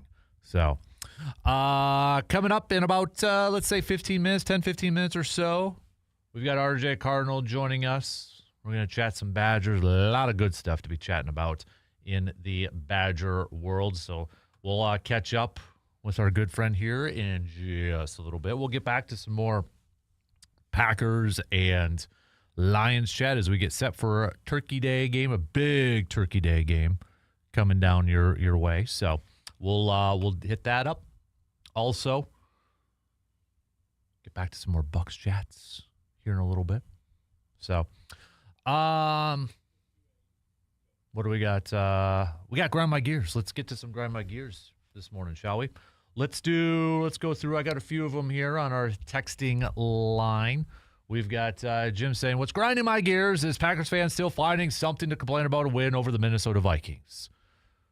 Sure, they could have put up 50 points, but does that matter in the win column? It was easily the most complete game from the Packers this year. For crying out loud, be happy, Packers fans. Go, Pack, go. Chris kind of saying the same thing. Grinding my gears is Packers fans that still complaining about a win against a division rival. For crying out loud, stop it. Another grind my gears when it comes to the Packers. Maybe a little bit of a different side here, but Dave says what grinds my gears is the Packers did put the full pedal to the metal on the gas pedal. Excuse me, I screwed that one up. So, but you get the gist there. So, but yeah, he's saying that what's grinding his gears is Packers offense not putting up more points in that game. So I guess maybe it's based off style, if you look at style points or not. The only thing I want right now for these final 6 games, especially with the schedule that's coming up here, I don't care how they get it done. Just get it done with the W. With Lions, 2 Bears, Broncos, Ravens, season ender against Minnesota. I don't care how it looks. I just want the W.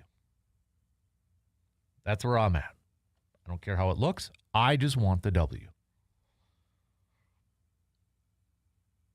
What else do we got? We got a couple more here. We've got Tim. Tim saying what's grinding my gears is my deer hunting success.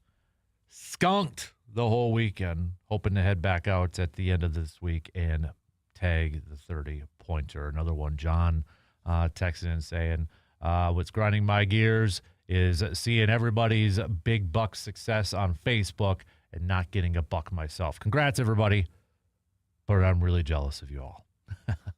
I hear you, man. I hear you. Another grind my gears. What's grinding my gears is this Milwaukee Bucks team. I feel like they are wasting Giannis this year. I know he's out, and I know that's going to affect this team, but I really wish this team would have figured it out, played team basketball, and picked up at least a couple of wins so that they could be around 500 before Giannis comes back. I do not feel great about this Bucks team for the rest of the season. Another texter here says, what grinds my gears is Badger basketball. They got off to a great start, 4-0, but fell flat on their face against a quality opponent in BYU. Hopefully it was just a one-time deal, but I hope it was a wake-up call for this Badger basketball team that even though they started off the season great, tougher competition is ahead. All right, so those are just some of your grind my gears this morning. You can text those, continue to text them on over. I'll get back to some of them coming up a little bit later on. Talking some more Packers and Lions coming into this game. I want a vibe check from you Packers fans. How are you feeling about your team, about your Packers team heading into this game? All right. Gotten a lot of 6s and 5s. A lot of 6s and 5s. That's kind of where we're at. And I get, so probably about like a 5.5, I would say, if we averaged it out. Just saw this. 26 candidates in the modern era players category have reached the semifinalist stage for possible election to the Pro Football Hall of Fame. This is now, it's like, now you know more of these names when you get older. It's like, oh, yeah, I remember watching that guy. Oh, yeah. Drew Brees, first-timer. Phillip Rivers. Frank Gore. Larry Fitzgerald. Jason Witten. Just highlighting some of the first-timers there. You still got Eli. He advanced. This wide receiver department, I mean, you look at Larry Fitzgerald, Torrey Holt, Steve Smith Sr., Hines Ward, Reggie Wayne. Linebackers, Luke Kuechly, Terrell Suggs. So Drew Brees is getting in. Larry Fitzgerald's getting in. I think Frank Gore eventually gets in. I don't know if it'll be a first ballot, though. But Brees and Fitz, they're getting in. I am really curious to see the Phillip Rivers, Eli Manning. Not just because those were the two guys, involved in the draft trade, Eli refusing to go. By the way, these three quarterbacks did it too, all dots connected to each other, right? Phillip Rivers replaced Drew Brees with the Chargers. Eli Manning, originally drafted by the Chargers, didn't want to go there, gets shipped off for Phillip Rivers, the Giants, draft day trade. Oh, those three all connected there. But Drew is getting in. Fitz is getting in. I would say first ballot. Frank Gore, I think, eventually gets in. I don't know if it'll be first ballot. Now, Hines Ward to me is an interesting one. Because it sure looks like now he may be on a path to be getting into the Hall of Fame. And I don't know. Gosh, I don't know if I agree with that. I feel like, he's a good receiver, but is he a Hall of Fame receiver? You look at his career, 1,000 catches, 12,000 yards, 85 touchdowns. Awesome numbers. Great numbers. But then, I kind of look at other receivers, and you look at Hines Ward too, 4-time Pro Bowler, was a Super Bowl MVP, 2-time Super Bowl champ.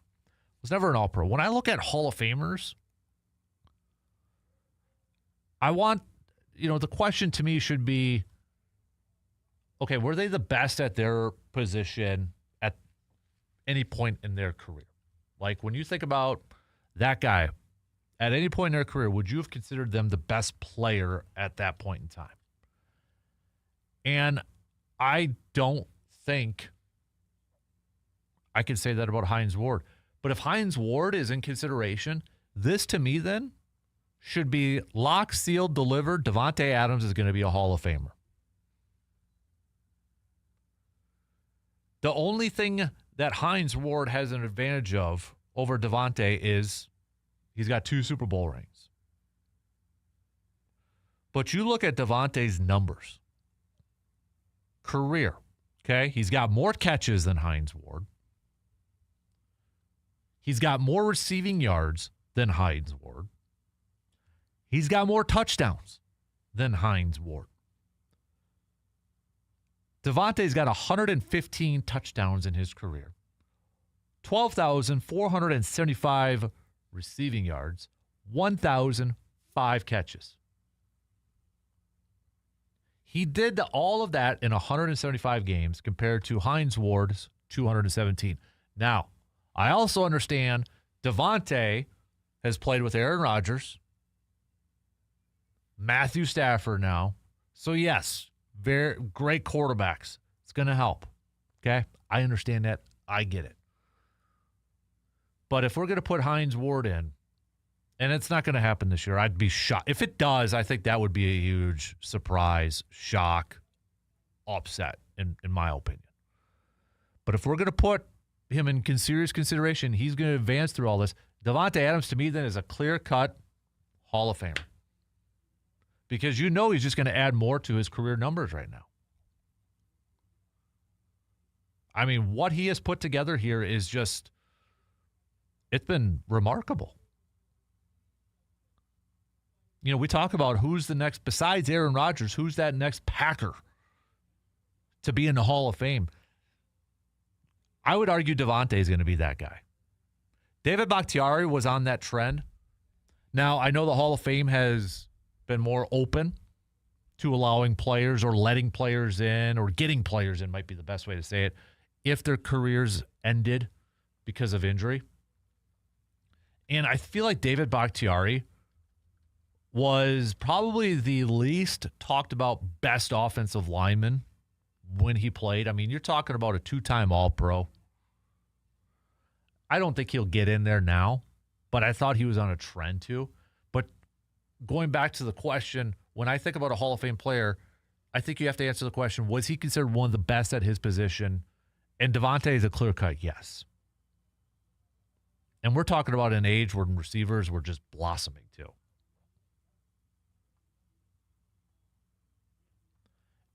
But just kind of looking at some of these other receivers on this list too, I think we're going to get into another log jam here.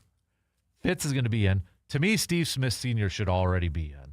He's got the numbers to get in there. Larry Fitzgerald might be one of the most underrated, best players of all time. Talk about Mr. Consistent. And from a wide receiver standpoint, that we have become so accustomed to these wide receivers just jawing, talking, showboating, whatever you want to call it. Fitz was just never that guy. Just like the consummate professional, right? So, but no, I think if you're going to I think this, looking at this and kind of looking at what Davante Adams has done, even post Aaron Rodgers, I think, didn't we kind of throw out there like, oh man, if Davante would have stayed with Aaron, if those two would have stayed together for a couple of years, Hall of Fame, I think Davante's got a very, very, very good case to be a Hall of Famer. And of course, it helps to be playing with Matthew Stafford within that offense and throwing the ball. Of course, it does. It help out any receiver at that point.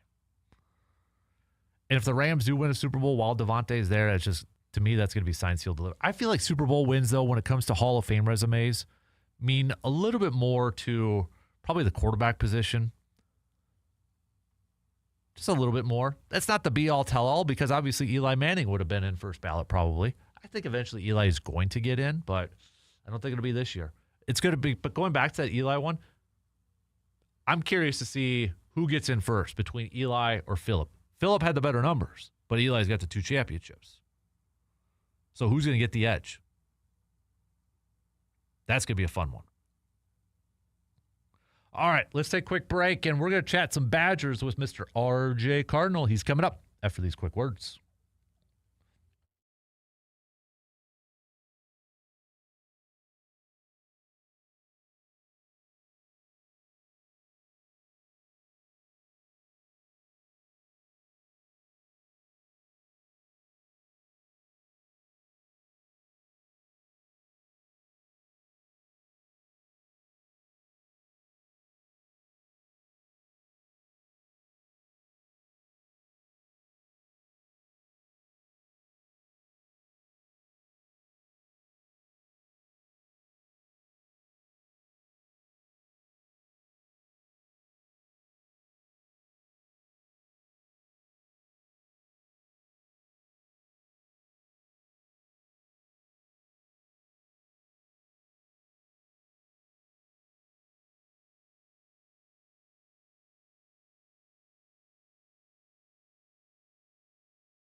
Winter roads can be tough on your vehicle. Cracks, chips, broken glass can turn into bigger problems fast. Post Glass and Mirror in Chippewa Falls is ready to keep you safe this season. From auto glass repair and replacement to custom mirrors and glass installation, their experienced team gets the job done quickly and reliably.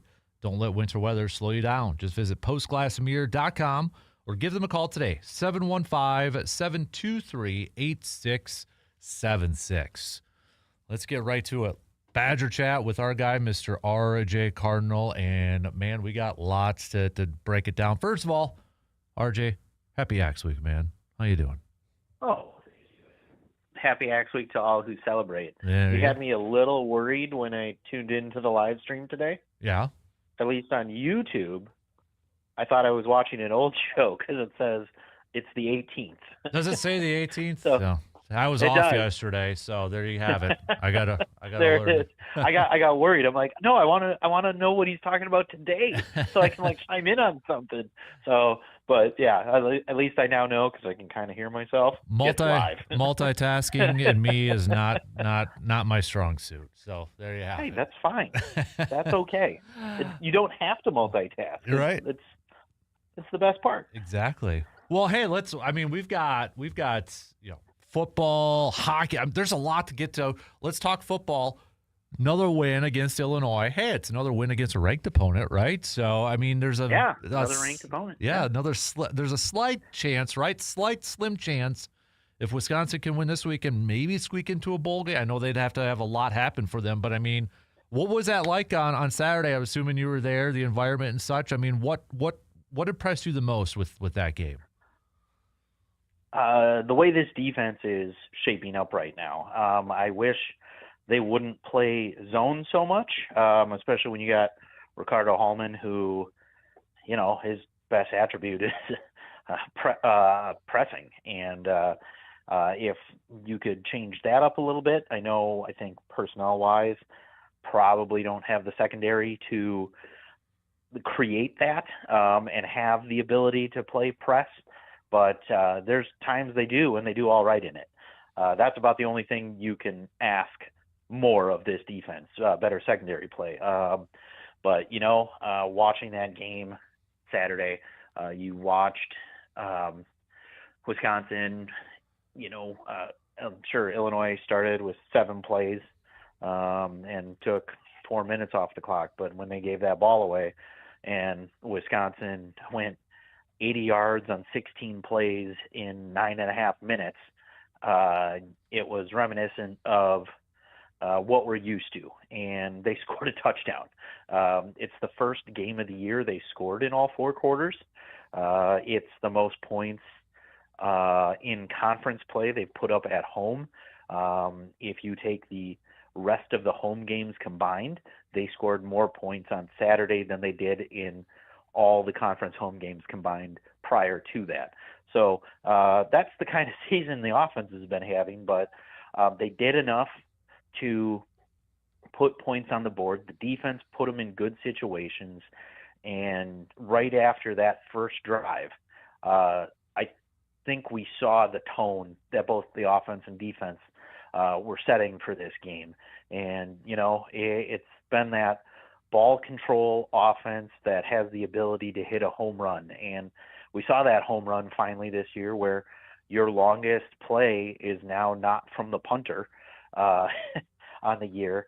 And you had an 84-yard touchdown run by Darian Dupree that I think was totally aided by Eugene Hilton and who was the other receiver on that side. But they were both playing like they were getting the ball, looking back over the shoulder, making it look like a ball was coming their way, even though clearly that quarterback would have had way too much time in the pocket. But drawing those corners off of the ability to cut towards the middle of the field and know where the ball is really led to that touchdown actually happening rather than just being a 60, 70-yard run. So props to the receivers on that. But overall, I think we finally saw the reliable, violent offense that was getting talked about. Maybe just need to teach the quarterback how to slide and throw the ball away earlier in the game, because you can run out of bounds later in the game and let the clock still run, but just learn to get rid of the ball a little sooner. Mm-hmm. Other than that, it's really hard to find anything wrong with the 27-10 victory over Illinois last weekend. So now to Axe Week here with Minnesota, and considering how we saw Minnesota this past week, where's your confidence level for Wisconsin heading into this game? We talked a few weeks ago after Oregon, saying even though it was raining and all that, the way the defense kind of stymied them, and the offense didn't put up a lot of points, but put up 7 and really didn't get too outclassed there. They held their own, which is something you don't want to see. It gave us hope, at least against, like we said, Washington, Illinois, and Minnesota the rest of the way. That October slate, the way we talked about it, and you asked at the beginning of the year, is that going to be the measuring stick? And I said maybe more. We'll find out more when we get to November and we have the teams we should beat, or the teams we had been beating, and see where we're at. We upset Washington. We went to Indiana and had one half of competent football and still gave Indiana fits in the second half, and defense just ended up being on the field a little too much against the number 2 team in the country, and the score made it look a lot worse than it actually was, I think. Mm-hmm. You come back home, get a game against Brett Bielema, who still is only 1-2 versus Wisconsin since returning to the conference. So and you played the kind of ball that he prides himself on, so it's you out Bielema in that game, and makes the fans happy who remember him leaving, because really not too many people left around here that were involved with football that are a part of that program. So it's a good fan win. You can make it a great fan win this weekend by getting the Axe back. But overall, this November has been a promising thing. And, as we talked earlier, I'm not sure. I don't think this team has ever given up on Fickle. Has coaching staffs been, throwing in the towel? I think that's more what we've seen this season in some games. But it's right now, things are clicking. You're getting towards a quote-unquote easier part of the schedule, and teams that have the perceived amount of talent that you do.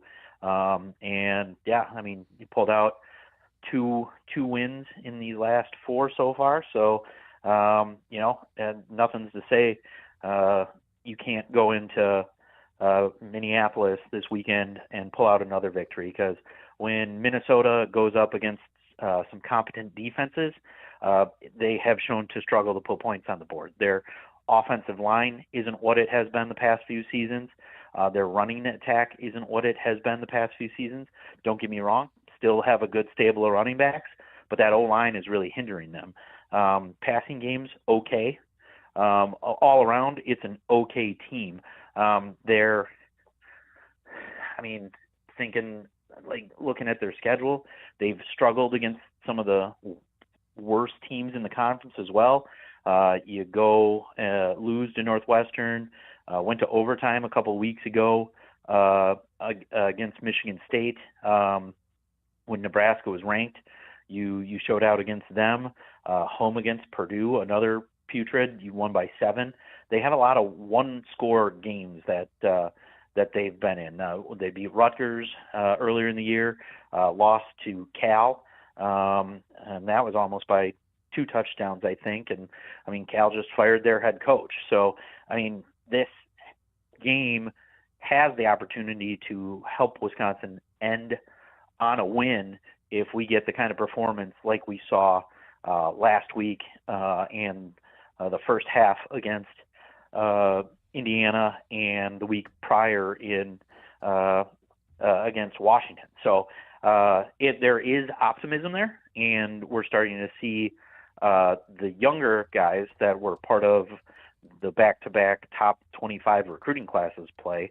I saw yesterday a four-star linebacker decommitted from Louisville, and all speculation across the recruiting sites is he's heading to Wisconsin. So something happened there. I'm guessing some money, and we'll see where where that ends up. But the defensive play been phenomenal, and I think they're just still creeping up the board on rush defense and being as excellent as they can there. But there's definitely some optimism heading into what possibly could be a return to bowls next season based on the schedule, because every top-ranked Big Ten team basically falls off the schedule next year. Right. Yeah. So, I mean, that kind of, if let's say Wisconsin does win this weekend, 5-7, let's say they don't make a bowl game, because I know it'd still be tough sledding to get there.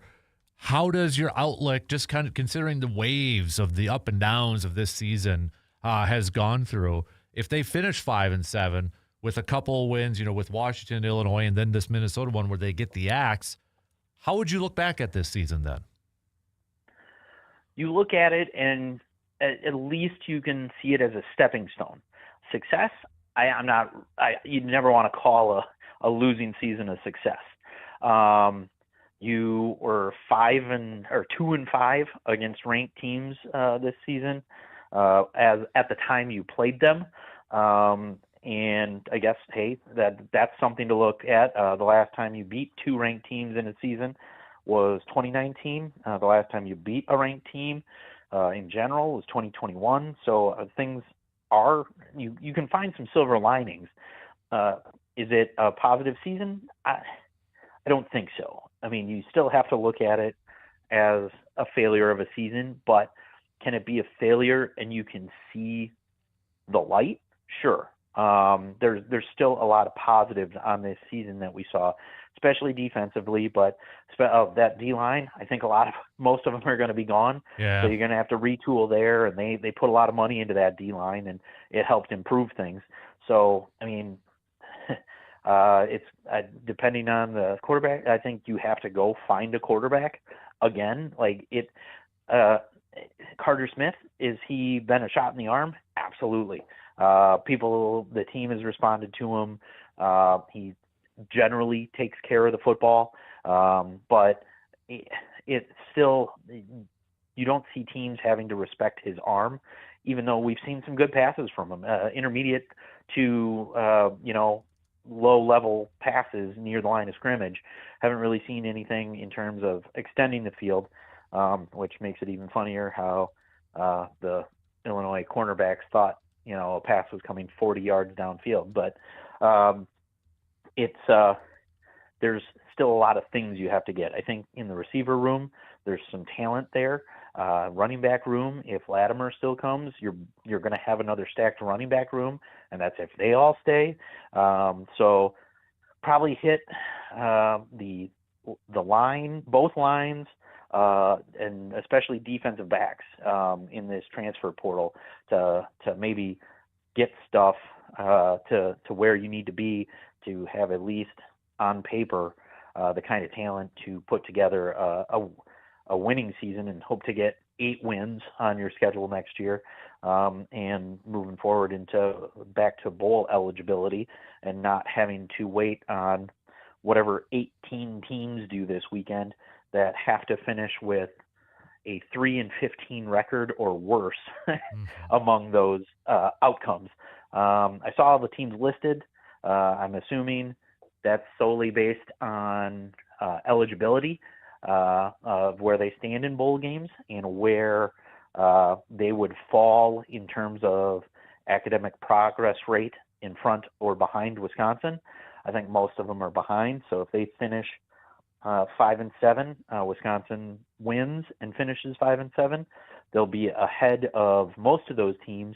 But like I said, as I saw Zach Heilprin tweeted out and was talking on his podcast the other day, it needs to be a combined record of 3-15 or greater amount of losses for Wisconsin to be able to probably be considered for a bowl game this year.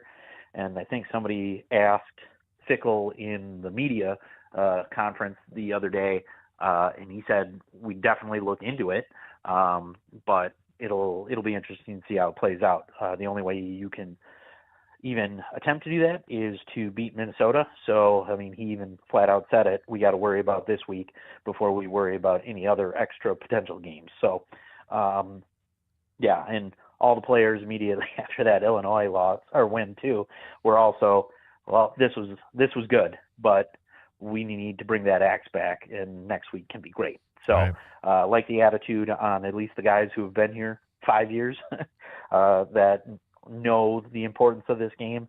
I just hope it's brought the point across to the rest of the team in some way, shape, or form to really get a jolt here, to be a catalyst to continue what we've seen in the month of November. Absolutely. Hey, let's switch over to men's hockey, because what a weekend for the Badger men's hockey team going up against what was the number one team in the country, and you come away with a sweep. If there was anybody out there maybe still a little hesitant about this Badger hockey team, like, okay, is this really a good team? Or are they going to be – that's got to silence it after this weekend, right? I mean, how impressive was that against Michigan State?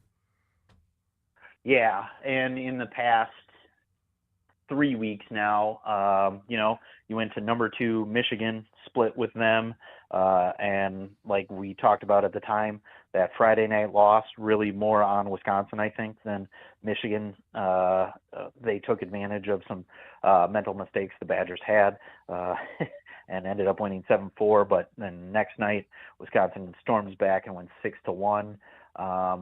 You split with Ohio State, and then, go on the road and, pick up the extra point because I think you still get – it doesn't count as a tie, but like you get a point for the loss as if you go to overtime, and you go on the road, sweep the number one team in the nation at the time. So you're 3-1 against the top 2 teams in the nation at the time you played them. Right now, Michigan somehow still though got put at number 1 over Wisconsin by an astounding margin.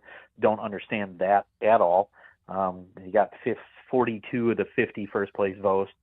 Wisconsin got 5, and Michigan State, who were getting all of the votes prior to this week, is down to 3 first place votes. So that's probably people who cover them voting on that. But it was on BTN Plus. So most people did not get to see number 1 versus number 7 on any way, shape, or form, because even for what it is, BTN Plus is priced horribly to have anybody even consider having it be part of their streaming platforms. But from what it sounded like, it was a nice, great performance by Wisconsin, and just skating with them and out skating them too in sometimes. But go on the road, get a sweep of the number 1 team in the nation. You probably want to start tuning into the games, and plenty of tickets available. I know the third deck, they're not really selling it right now, so they're forcing everybody down onto the first 2 levels just to make it look full. And so lots of seats available to go to see Wisconsin hockey on the weekends. Absolutely. Volleyball, we're going to wrap up the regular season here with women's volleyball coming up on Wednesday and Friday. So we got that on the docket here too. Also, basketball. Let's go back to BYU here for a second. Last Friday, RJ. Probably not the performance that a lot of us were maybe hoping to see or as such, but BYU, I don't know, it gave me some flashbacks, RJ, of that the tournament game, because it felt like BYU was just not missing any shots, especially in the first half. Yeah, and when as a team you go 7 for 29 from 3, and you lose by 26, what was it, 96-70, right? Mm-hmm. 98-70, whatever it was. You lose by that margin. It really shows that this team might be live and die by the 3. and I mean, you still put up 70 points. Right. But yeah, it was a way. Yeah, the team wasn't missing, and for the Badgers to have a clunker like that in terms of 3-point shooting, when you get a team. Oh, but I mean, yeah, it really was one of those, you're watching it and you're just like, oh, okay. Mm-hmm. Yep. Like this is how it's going to be. I mean, yeah, it is what it is. It shows you where you're at right now. Good news is there's plenty of season left. It's not a conference opponent. And it just kind of shows, I think,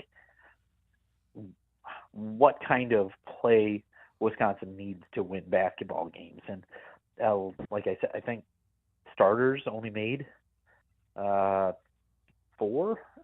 of their 3-pointers. So I mean, bench had a few more, but yeah, just no way to win a basketball game when nobody can find the bottom of the net. Right. And then they got Providence coming up on Thanksgiving. And, don't know a whole lot about Providence, but you look at some of their outcomes so far this year. I mean, they've been putting up some points in these games too. So it'll be interesting to see how Wisconsin kind of combats that. Yeah, another good matchup where it's definitely one, if you aren't making your shots like you did against BYU, it could be another showing of a team that can pull away and you're stuck trying to figure something out. I mean, Big East team, and another good challenge for a team that has the potential to be a tournament team, to see where you stack up early in the season against somebody you could potentially see down the road again. I mean, it's a little, more of a crapshoot when you're in a 68-team bracket, but there's no reason not to think that. I mean, you play conference opponents in the NCAA tournament, so right. Who's to say you wouldn't see Providence down the road either? But yeah, you get 2 games, I believe, no matter what. Depending on if you win or lose, you play Providence Thursday, and then Friday you get the winner or loser of TCU Florida. So both games are going to be good games. And no matter who you end up facing, but you definitely like to get a rebound win here in terms of being able to get back on your game, making shots, and just having it go your way. Right. All right, RJ, before I let you go, give me a pick for the Axe game now. Who you got? Who do you think's going to come away with it? This might be the first one I actually feel comfortable on the year since the Maryland game. And we all know how that turned out. That I think things are finally clicking for this Wisconsin team. I don't know how many points this team can still put up, but I know this defense is playing very well, and I think we can see a Wisconsin victory coming this Saturday up in Minneapolis, chopping down the goalposts and bringing the Axe back to Madison. Hopefully we don't act like PJ Fleck when we get it. But, I'll go 23-13 Wisconsin. I like it, man. I like it. Dude, appreciate the time as always. Have a good, happy Thanksgiving, too. And hopefully, next week when you're back on, we're talking about taking that Paul Bunyan's Axe back home, too.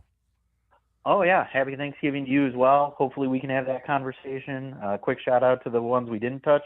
Women's hockey still doing their thing. Yep. And women's basketball still with the one loss to Marquette on the season so far. So Robin Pington seems to be doing well, and the team's responding. They're putting up a lot of points in some of their games. So hopefully that thing has turned the corner. But, all winter sports seem to be doing their thing right now. Yeah, really quick, because I mentioned it last Friday too. But that women's basketball team, I mean, I know it's one game, but to beat Green Bay too, because that's when I think about women's college basketball, it's Green Bay, right? And rightfully so, because of the success they've had. The first time since 2016, I think I read when that game occurred. So doing good things. I think still, like you said, when you think of Wisconsin women's basketball, you definitely think of Green Bay, especially since they're pulling a lot of when top talent isn't going to a premier D1 program out of this state. Yep. They're staying home and going to Green Bay. So that needs to start shifting. And I think with winning, that can happen. I mean, you're seeing a few more girls when they're posting going to UW-Madison official visits and all that kind of stuff. I mean, really, you hadn't even seen that where, a lot of the top in-state talent was even visiting Wisconsin. So it's good to see. And like I said, we've seen this before, though. The non-conference schedule, they look like world beaters, and then all of a sudden they start going up against the Big Ten, and things fall off rather quickly. So hopefully we don't see that again this year. But, this Friday, Ole they Miss. got Ole Miss. So we'll see what they do against a top-ranked team. Not expecting anything. I think it's a measuring stick game to see where this Badgers team actually is. But, pull off an upset, awesome. Beat a ranked team. I don't know the last time that happened. I honestly don't follow women's basketball enough to know when that happens. But definitely hope at least it's not something where you're watching or I shouldn't say watching because it's on something called Baller TV, that you're following along if you have it up on an app or something like that and just see a blowout. Hopefully there's a nice competitive game there, and who knows, maybe they have improved enough to make it a very competitive game and maybe even pull up an upset there. Right, exactly. All right, dude. Have a good week, and we'll catch up with you next week, bud. Sounds good. We will talk to you then. You got it. RJ Cardinal bringing it with us here this morning. So we got to take a break. We're going to combine the two breaks here into one because we went a little long. So we're going to combine both of our commercial breaks into this one. So we'll be back to wrap up the third hour coming up after these quick words.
All right, we only got a couple minutes left to the top. Third quarter will already be in the books. Final quarter, fourth quarter coming up here in just a little bit. If you got any more toys for to grind my gears Tuesday, things you want to get off your chest, text them on over to that Shoe Doctor's bullpen line or hit us up on the YouTube video stream. Also, it's the Hy-Vee Game Changer. Player, play from the past week. Doesn't have to be from the Packers. Could be from somewhere else that you thought was a game-changing play or a player that maybe doesn't show up in the stat sheet, but, man, that was a game-changing player. You can send those on over. Speaking of Hy-Vee, just a few minutes from now, we got some members from Midwest Family Eau Claire that'll be over at Hy-Vee handing out some turkeys for those of you. Maybe it's you. Maybe you know somebody, or maybe you know a family that could use a turkey for this Thanksgiving. Starting up here in just a couple minutes from 9 to 11 till supplies last.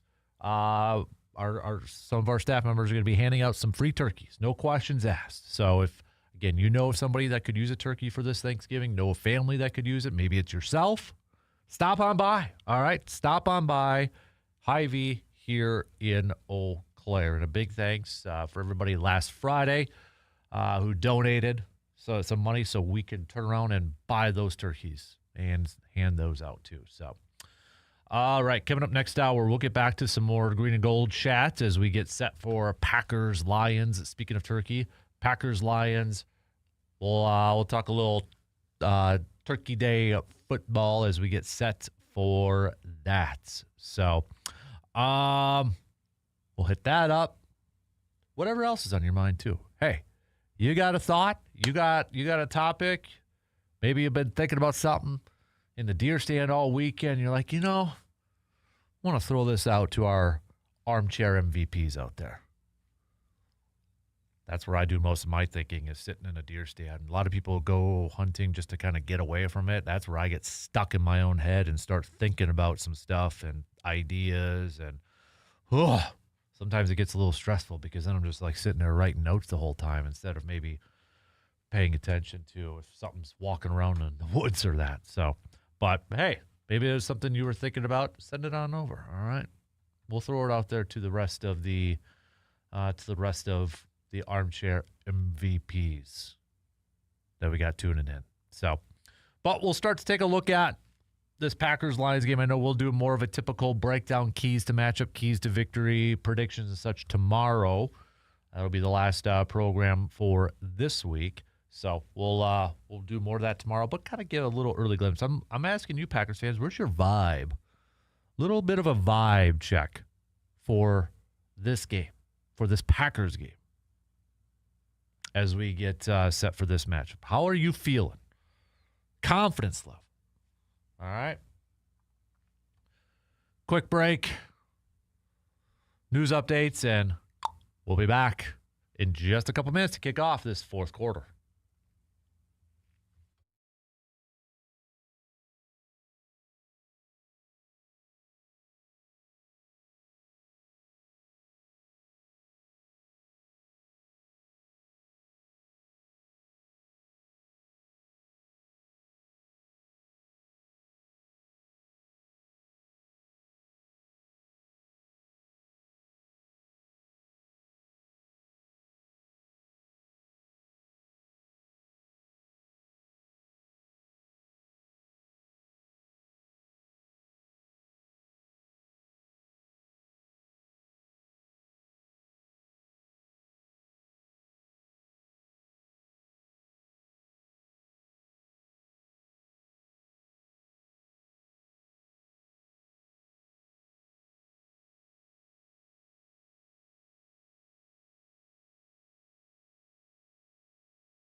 final hour kicking off right now. Appreciate you tuning in wherever, however you may be tuning in from this morning, whether it's on those radio dials, 105.1 FM, 790 AM. You can also reach out on the YouTube video stream,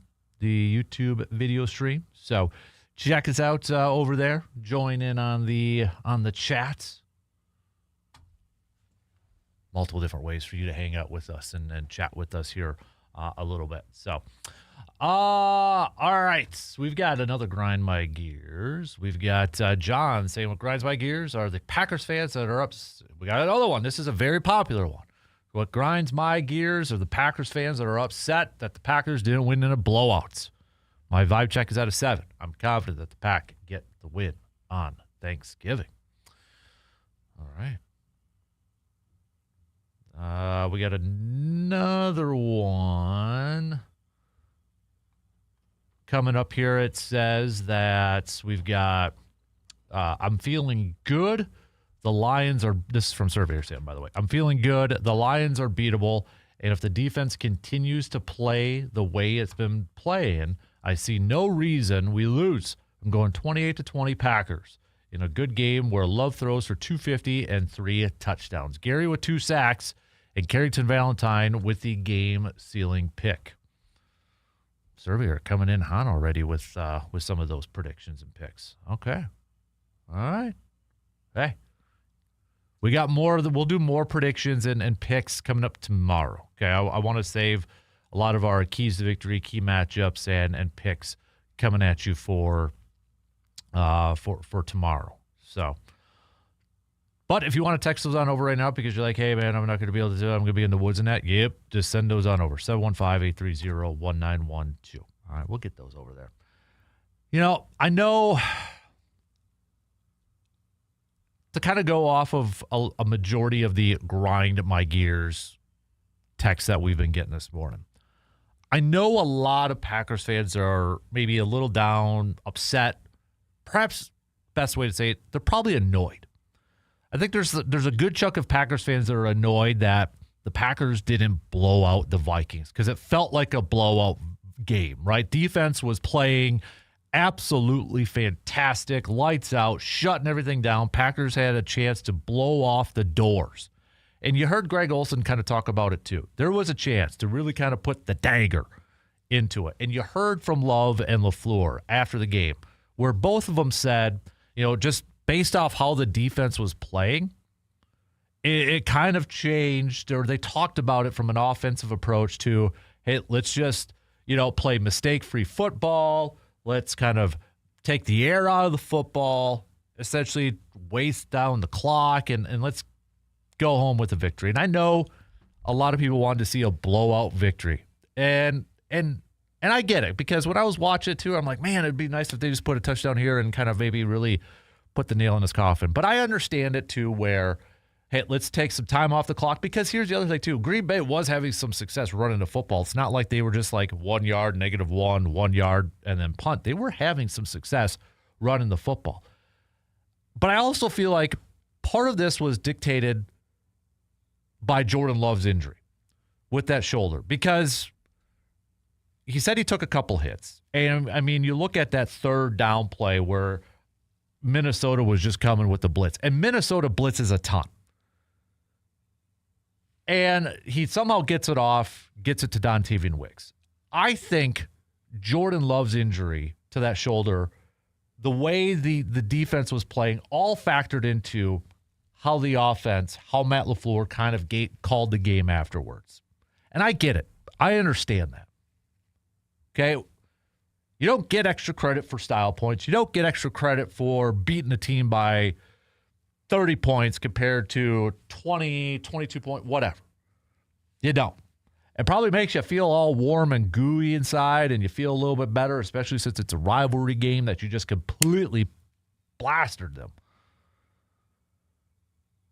And I don't think they would probably publicly say this and that, but I do feel like part of the reason why they just like ran the football instead of like throwing it and and putting up a bunch of points and really taking the wind out of the sails.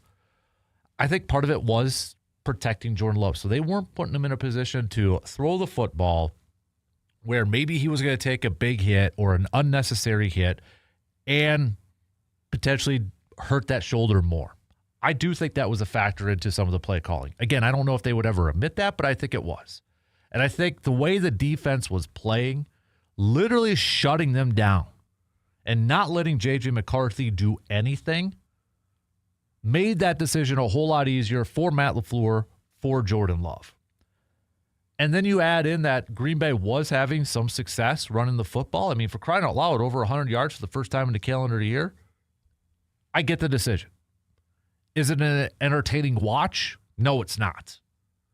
Can they get away doing that with other teams like the Lions? Probably not. But at the same point, Lions are probably not going to be in a offensive rut like we saw with Minnesota and their quarterback. So I get it. I understand it. I understand what they did in the second half. I would also say I do think that Jordan Love shoulder injury played a part in it. And maybe, just they didn't want more receivers to get banged up and such, and they didn't want to take any unnecessary hits or anything like that.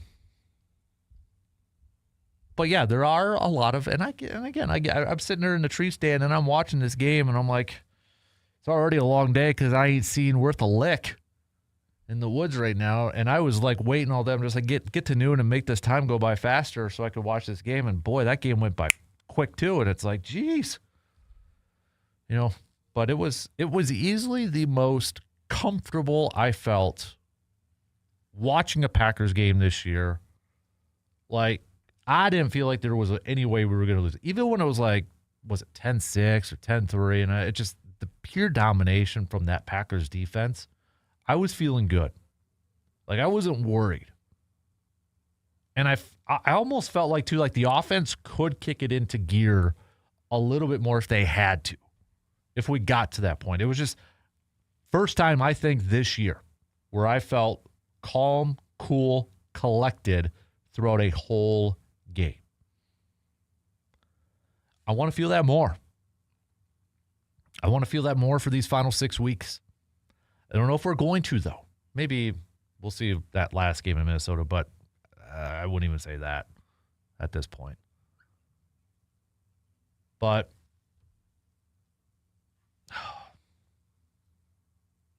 your vibe check. How you feeling heading into this final game? Or not this final game. This Lions game. Hit me up. 715-830-1912. All right. Or hit me up on the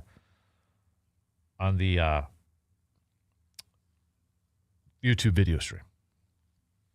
We'll take a quick break. We'll get back to some more of your texts.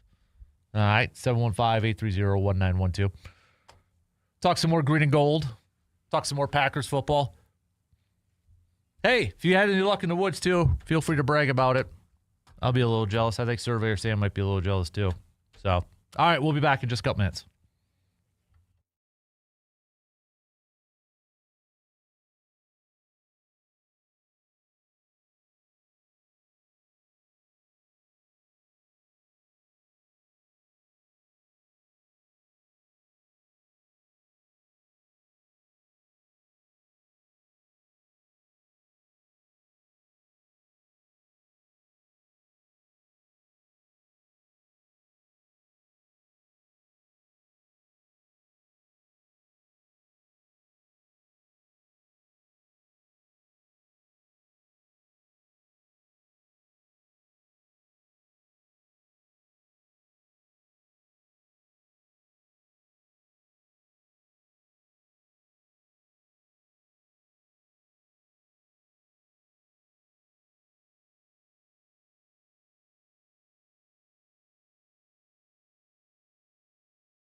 All right, we're back talking some Packers and Lions getting set for Turkey Day.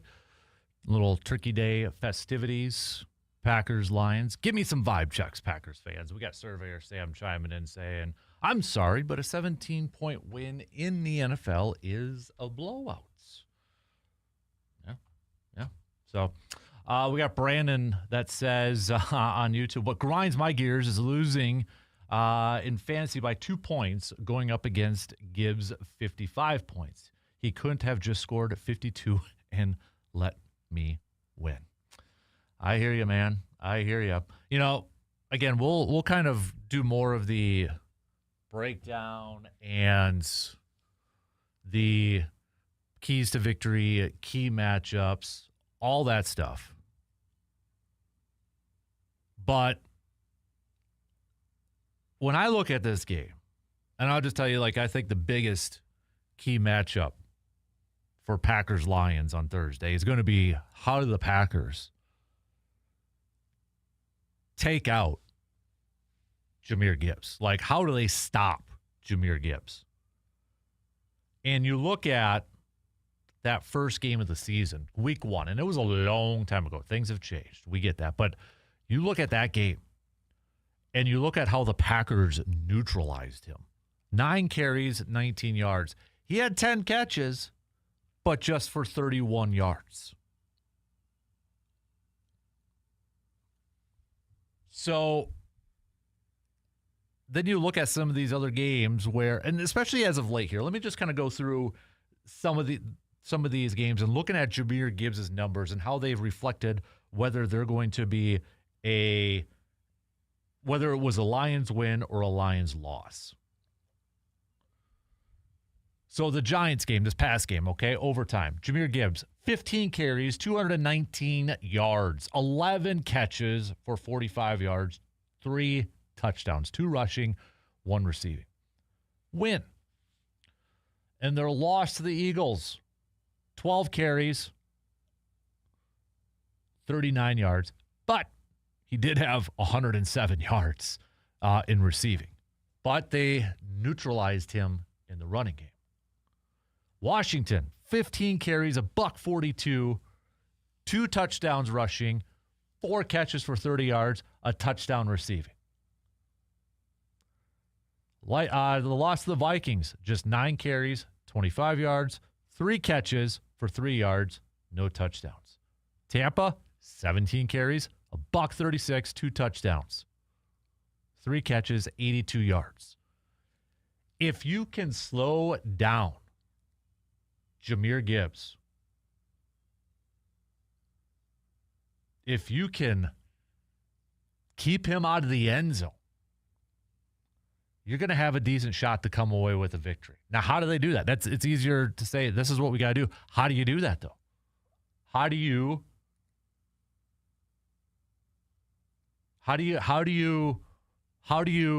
slow down one of the best, biggest game changers in the entire league? It's tougher to figure out than actually, but Green Bay had that success in week 1. How can they replicate that? What can they take away from that game plan? And can they repeat it? Because, for darn well, Lions coaches, they're going to be looking at, okay, what did Green Bay do to take Jahmyr Gibbs out of this game? We were able to give him the ball in the passing game. I mean, for crying out loud, 10 catches, but for just 31 yards. What do we got to do different?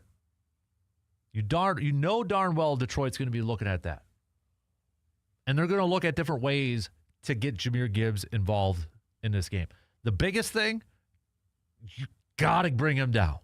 Tackling. The one thing I would say from week 1 that was a huge factor in slowing Jahmyr Gibbs down was the tackling, everybody flowing to the football, no extra yardages, no breaking tackles. I mean, it was all hands on deck.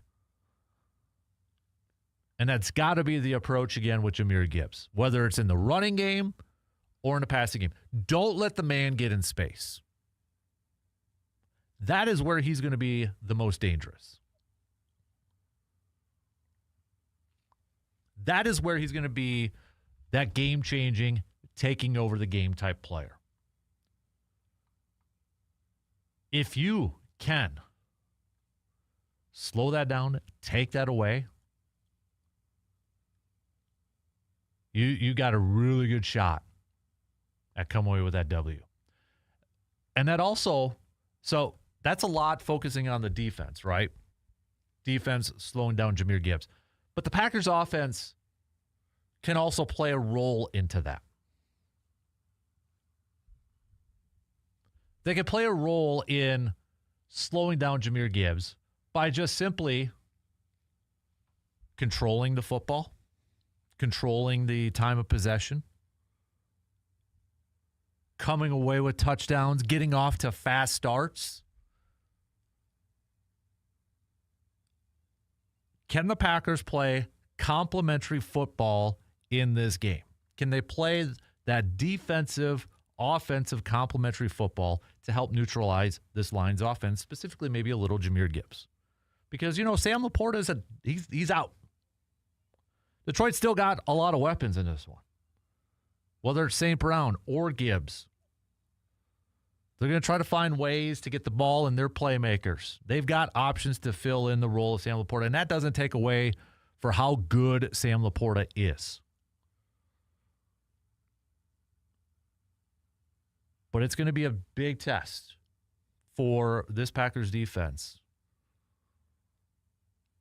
to try to slow. Because the other factor in this tier, too, is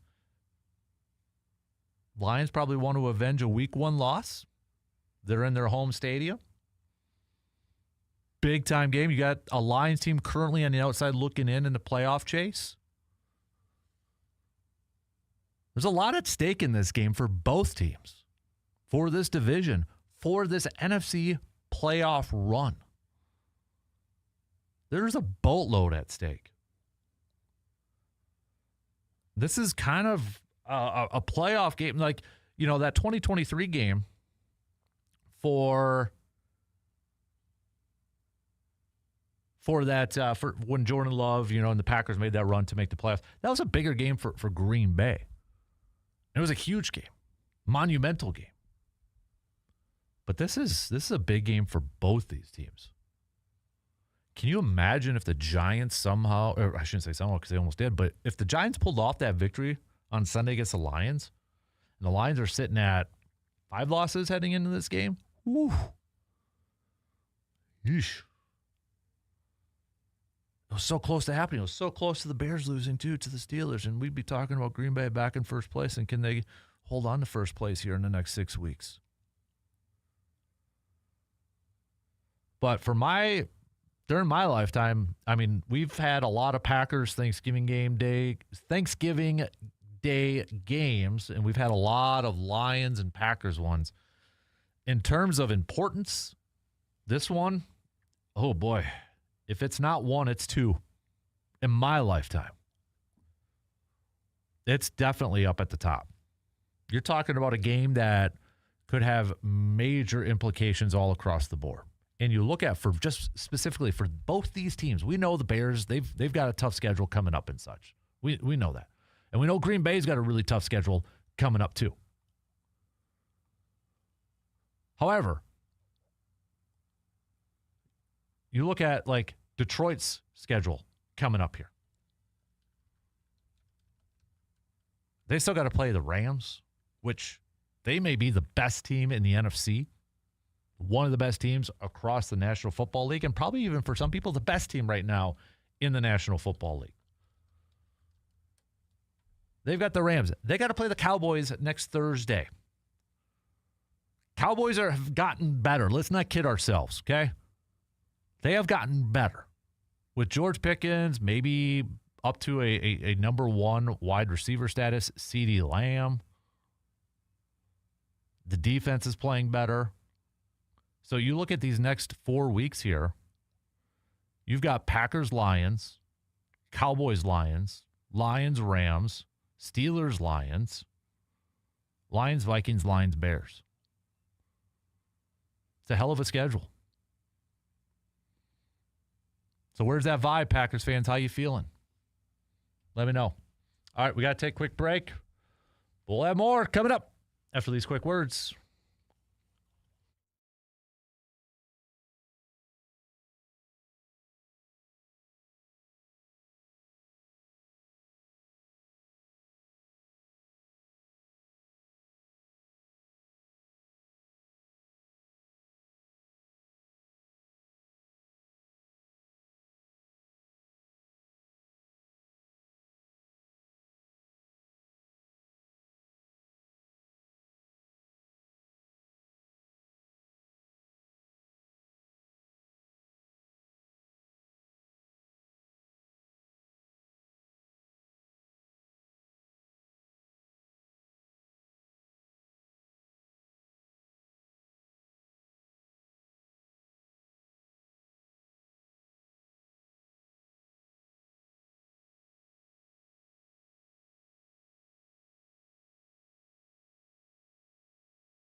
Hey, with the short week, maybe for work week, Thanksgiving, holiday week, don't forget to get your picks in for the Pro Football Weekly Pick'em Challenge. I know it might be kind of hard. It might kind of forget about, oh, man, I got to get those picks in. It definitely will be, kind of maybe last thing on your brain and such. But especially for those of you who are on the top of the leaderboard, I'm talking to you, Scotty Zoe. I'm talking to you, Brian, Tim, James, Tom, Todd. Every single game matters. Every single pick matters. So make sure you get your pick in by, you know the drill. Go to our website, sportstalk1051.com, and get those picks in before the Thanksgiving Day break. Because, especially we got an early Thanksgiving Day game too. So you don't want to miss out on getting those picks on in. So, all right, let's talk some hoops here. Bucks struggles continue, especially with no Giannis. The Bucks currently riding a 5-game losing streak after falling to the Portland Trailblazers last night. Dame Lillard, his return to Milwaukee, got a night. He didn't play, obviously, but he was with the team. He traveled with the team, got a nice ovation, nice video acknowledgement from the Milwaukee Bucks. So, but nonetheless, the Bucks still lose, getting off to another slow start in the first half. They're now 8-10 on the season. They're under 500. They're out of the playoff mix. We're not quite yet to the first quarter of this NBA season. We're not quite there yet. But you don't want to see them digging themselves into a huge hole like they are at this current point, right? We don't want to see that. We don't want to see that. But maybe a little bit of positivity here. So, we've been talking a lot about the negatives this morning about the Bucks and where they're at, but maybe some positivity for the Bucks coming up here. Doc Rivers, before the game started last night, did tell reporters that Giannis and Kevin Porter Jr. are close to returning. So you hear that, and it's like, okay, good. But remember, though, too, wasn't it Middleton last year when Doc kept saying he's close, and it was like it was still months? So I don't know how much I trust Doc and whenever a coach says close. But for what it is worth, though, too, before the game last night, Giannis was actually getting some work in on the court. There's videos of it out there on Twitter, getting a little pregame workout in, doing some jump shots, little fadeaways and that. And he will travel with the team to Miami. He will travel to New York with the team. So maybe he'll be back sooner rather than later.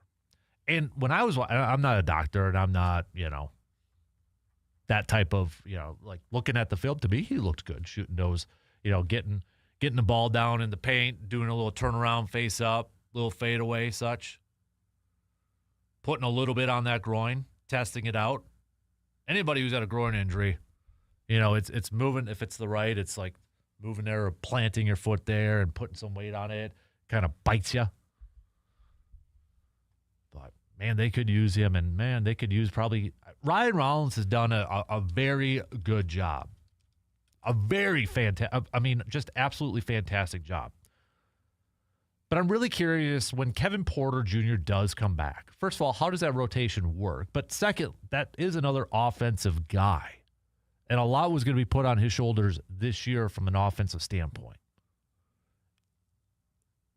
So I'm going to be curious to see how they work on that rotation, how they work on splitting up those minutes. I don't know, is it something where Porter Jr. and Rollins are in the backcourt together? Does one of them come off the bench? There's a lot of different ways to kind of look at that. But anybody who thought that this team was going to really, really, really, really struggle with no Giannis in the lineup And anybody who thought that the Bucs still needed a second legit option, second superstar, whatever you want to call it, they're probably looking at these last few games and saying, see, we told you. And the thing that disappoints me most so far, and the season's not even over with, they're not through the first quarter of the season. Okay, so I don't want to act like the season's done with. Some Bucs fans will probably think that the season is absolutely done with. The only thing is I just don't want them to dig themselves into this insurmountable hole that it's going to be so difficult to get out of. But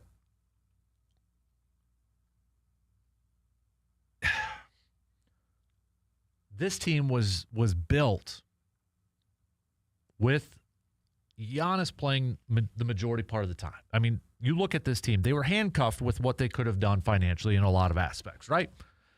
Yes, they brought in Miles Turner. Miles Turner is not going to be your number one option. It's just, he's not. And for some people, they're going to be like, well, if you're going to pay that guy that amount of money, he better be a number one option. And it's not going to be that type. I mean, he's not going to be your go-to main dude that you're going to give the ball to down the stretch, or when Giannis misses time, he's not going to be your guy that's going to drop 30 points on a consistent night. He's just not that. Bucs don't have that guy. Ryan Rollins right now has been the closest. I've been a little disappointed in the Gary Trent performance, to be real here too. I thought this was an opportunity for him to maybe kind of go out there and kind of pick up where he left off at the end of last year, where he was becoming a nice offensive contributor. You know, you look at the Kyle Kuzma's. Bucs really were relying on, or are relying on, guys to kind of revert to maybe what they were a couple years ago in terms of offensive output, like a Kuzma, like a Gary Trent Jr. And it just hasn't been working at a consistent level. They've had spurts in that. It just hasn't been at a very high, consistent point. And if Giannis, as we are seeing, does miss extended time, this Bucs team is in a world of hurt. And I just don't know.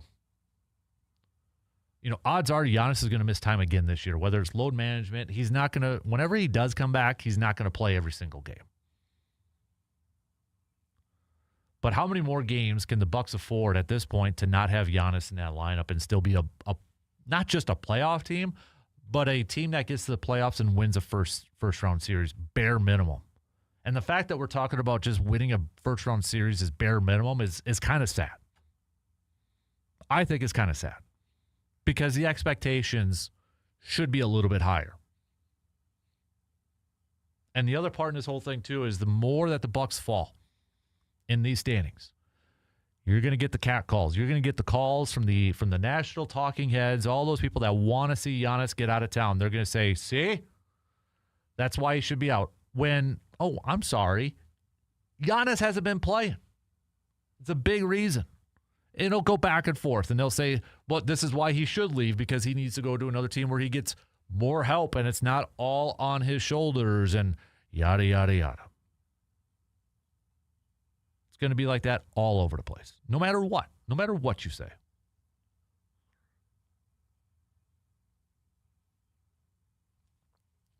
Next up for the Bucs, I mean, and the schedule doesn't get any easier here for Milwaukee. You got Miami, who right now is riding a 5-game winning streak. They're third in the Eastern Conference. And then you got the Knicks for group stage, but hey, Darvin Ham's there, so maybe they can stay undefeated. After that, you get a little bit. I mean, don't take any of these teams for granted, though, because you got Nets, then you got Wizards, but then it's Pistons again, and then the 76ers. Giannis needs a little Mr. Miyagi with the groin. You know what I mean? Karate Kid. Got to get that thing healed up and get him back on the court. All right, let's take a quick break. We're going to start to wrap up things. We got some picks. All that fun stuff. I do want to talk a little more Badger football. Before we take a break, I want to throw this out there for Badger football fans. Looking ahead to battle for the axe. If Wisconsin wins, and we'll probably talk more about this with Brandon, because Brandon's going to join me tomorrow. If Wisconsin beats the Gophers on Saturday, wins the Axe, 5-7, I know there's like a slim chance that they could get into a bowl. Let's say they don't, though. Let's play the odds and say they don't. But they finish 5-7 with wins against Washington and Illinois. And when they beat those two teams were in the top 25, and they wrap it up with bringing the Axe back home. Given the ups and downs and the waves of this season, how would you feel if Wisconsin wins on Sunday and you look back at this season? What would be your outlook? What would be your assessment? Would you feel a little bit better in the direction of the program? Let's take a quick break. And we'll be back after these few words.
Before we get to some picks, just a reminder, happening at Hy-Vee till noon today. We're going to be handing out some turkeys for those who maybe need a turkey for this Thanksgiving. Or maybe it's you. Maybe you know a family that could use a turkey for Thanksgiving. No questions asked. Going to be passing those out till noon or until supplies last at Hy-Vee in Eau Claire. And again, a big thanks to everybody who stopped by Friday as we were raising some money to go buy those turkeys for some families and some people in our area. So big thanks to all of you for doing that on Friday. And again, if you know of somebody or maybe it's yourself that you could use a turkey this for this holiday season for whatever reason or such, send them on over to Hy-Vee. Again, going till noon today or until supplies last. So, surveyor says, what do you mean by better? Do I feel confident? What do you mean by better? Do I feel confident that Fickle has turned it around? No. Offensively, it still looks incompetent. The only bright spot is the defense right now. We continue to lose top recruits in state when he wanted to build a wall. Show us this offseason that you can keep your recruits, and then we will see. Yeah, no, I get it. I totally get it, man. Totally get it. And yeah, I would agree with you in a lot of areas too.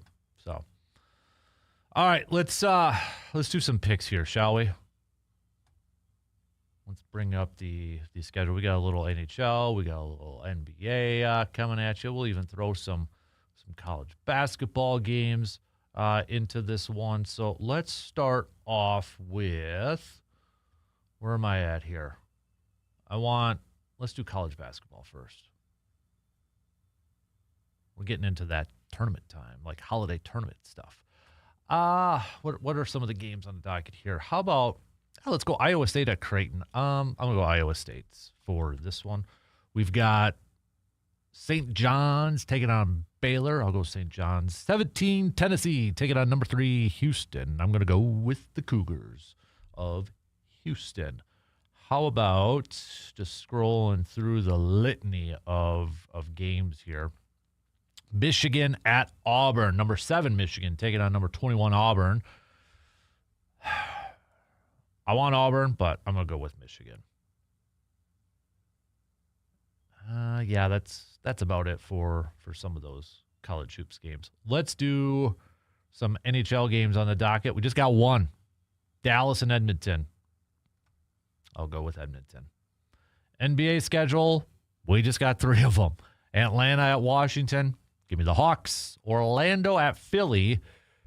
I want to pick Orlando, but I don't feel like that's going to be Philly. Come on, Orlando. You got to talk about another team that higher expectations and such and maybe not off to it. I'll go Orlando, though, tonight. And then we got the Lakers taking on the Clippers. I will go with the Lakers. So, all right.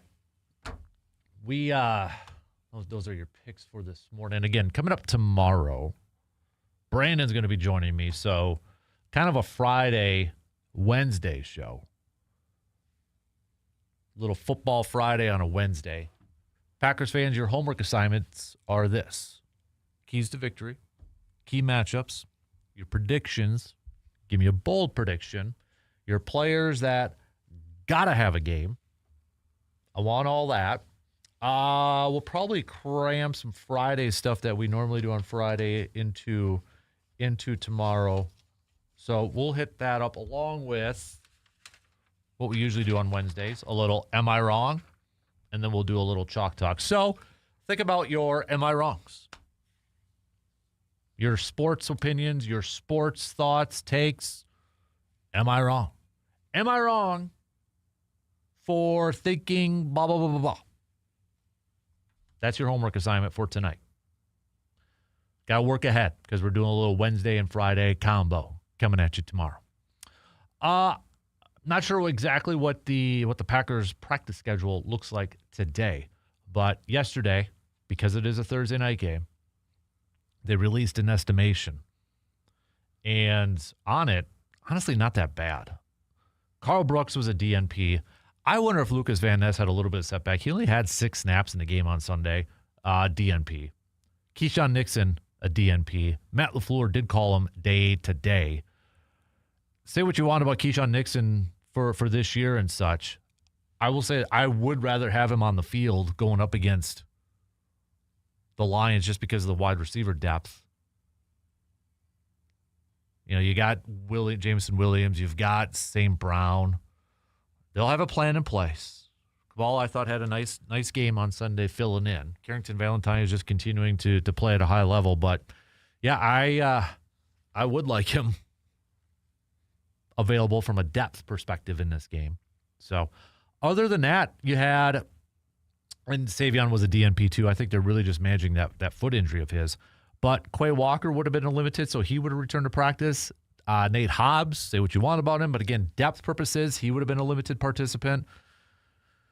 So those are some good news. I don't think Jaden Reed's going to play in this game. His practice window opened up on Friday, which I think was a little bit of a surprise. Because usually when you open up a practice window for somebody, it's usually that first practice of the week, which was Wednesday. And Packers did it Friday for Jaden Reed, which if he would have practiced last Wednesday, maybe there's a shot that he plays against the Lions. I don't know if he's going to be able to go. I think you're talking about like 2 practices before going out there on the field. I don't know. I feel like that would be pushing it a little bit. Now, I know the Packers initially were eyeing that Thanksgiving Day game for him to make his return. So never say never, I get, but I feel like they'd be really pushing it for him to be out there. Josh Jacobs, though, I think you can probably pencil that in. He's going to go this weekend. If he said he was going to miss 1 game max, and if it was sort of close on Sunday, I think he'll play. And I think that was the right call. You know, if Josh Jacobs is available, ready to go, sure. But, you know, on a quick turnaround in a big game against the Lions, I think that was the right call to hold him out. And Emmanuel Wilson, dude took advantage of it, had himself a fantastic game too. Oh, I think the other one would have been interesting. Like Matthew Golden was limited, so he didn't play in the game either. But on the injury report, he would have been listed as limited, which is now they're saying a wrist injury for Matthew Golden. So maybe something to kind of watch here in the next couple of days and such. So, all right, I only got a couple minutes left here, so. Again, tomorrow it's Football Wednesday. Getting set. Also, Brandon and I are going to do kind of a top 5, but it's more of a draft turkey day. We got some good things lined up for that, some fun things. That's going to be up on a new episode of the Man Cave podcast, so you'll be able to check that out. I don't know if we'll have time to do it live on air. But we'll see. We'll see how it all plays out. But it's a little bit different. We were kind of brainstorming this after the program on Friday. And we got some different things lined up for that. So I'm going to post something up on my Facebook page, facebook.com/Dan Kasper Sports. Something for you deer hunters to post. I know I got a few texts and such. So if you click the follow button on my Facebook page, I'm going to post something on there for you to put your photos up there so we can kind of keep it a collective thing. So got an idea. I'm going to do that later today. So check out my Facebook page. If you did get a deer, I don't care if it has antlers or not. You're proud of that deer. Maybe it's your younger one that got it. I don't care. You want to show it off? That's what it's all about. I'm going to put it up there a little bit later on this morning, so make sure you're following and keeping an eye on that. So I know I've gotten some texts. Text is always sketchy. Sometimes they open, sometimes they don't. I did get a couple of them from you. A couple of you, it didn't come through. Email's kind of sketchy at times too, because then it's just like huge and big, and then it looks kind of weird when I try to save it. So easiest way, go put it up on my Facebook page later on today. All right. Have a good rest of your Tuesday. Same place, same time tomorrow morning, 6 a.m. We'll chat with you then.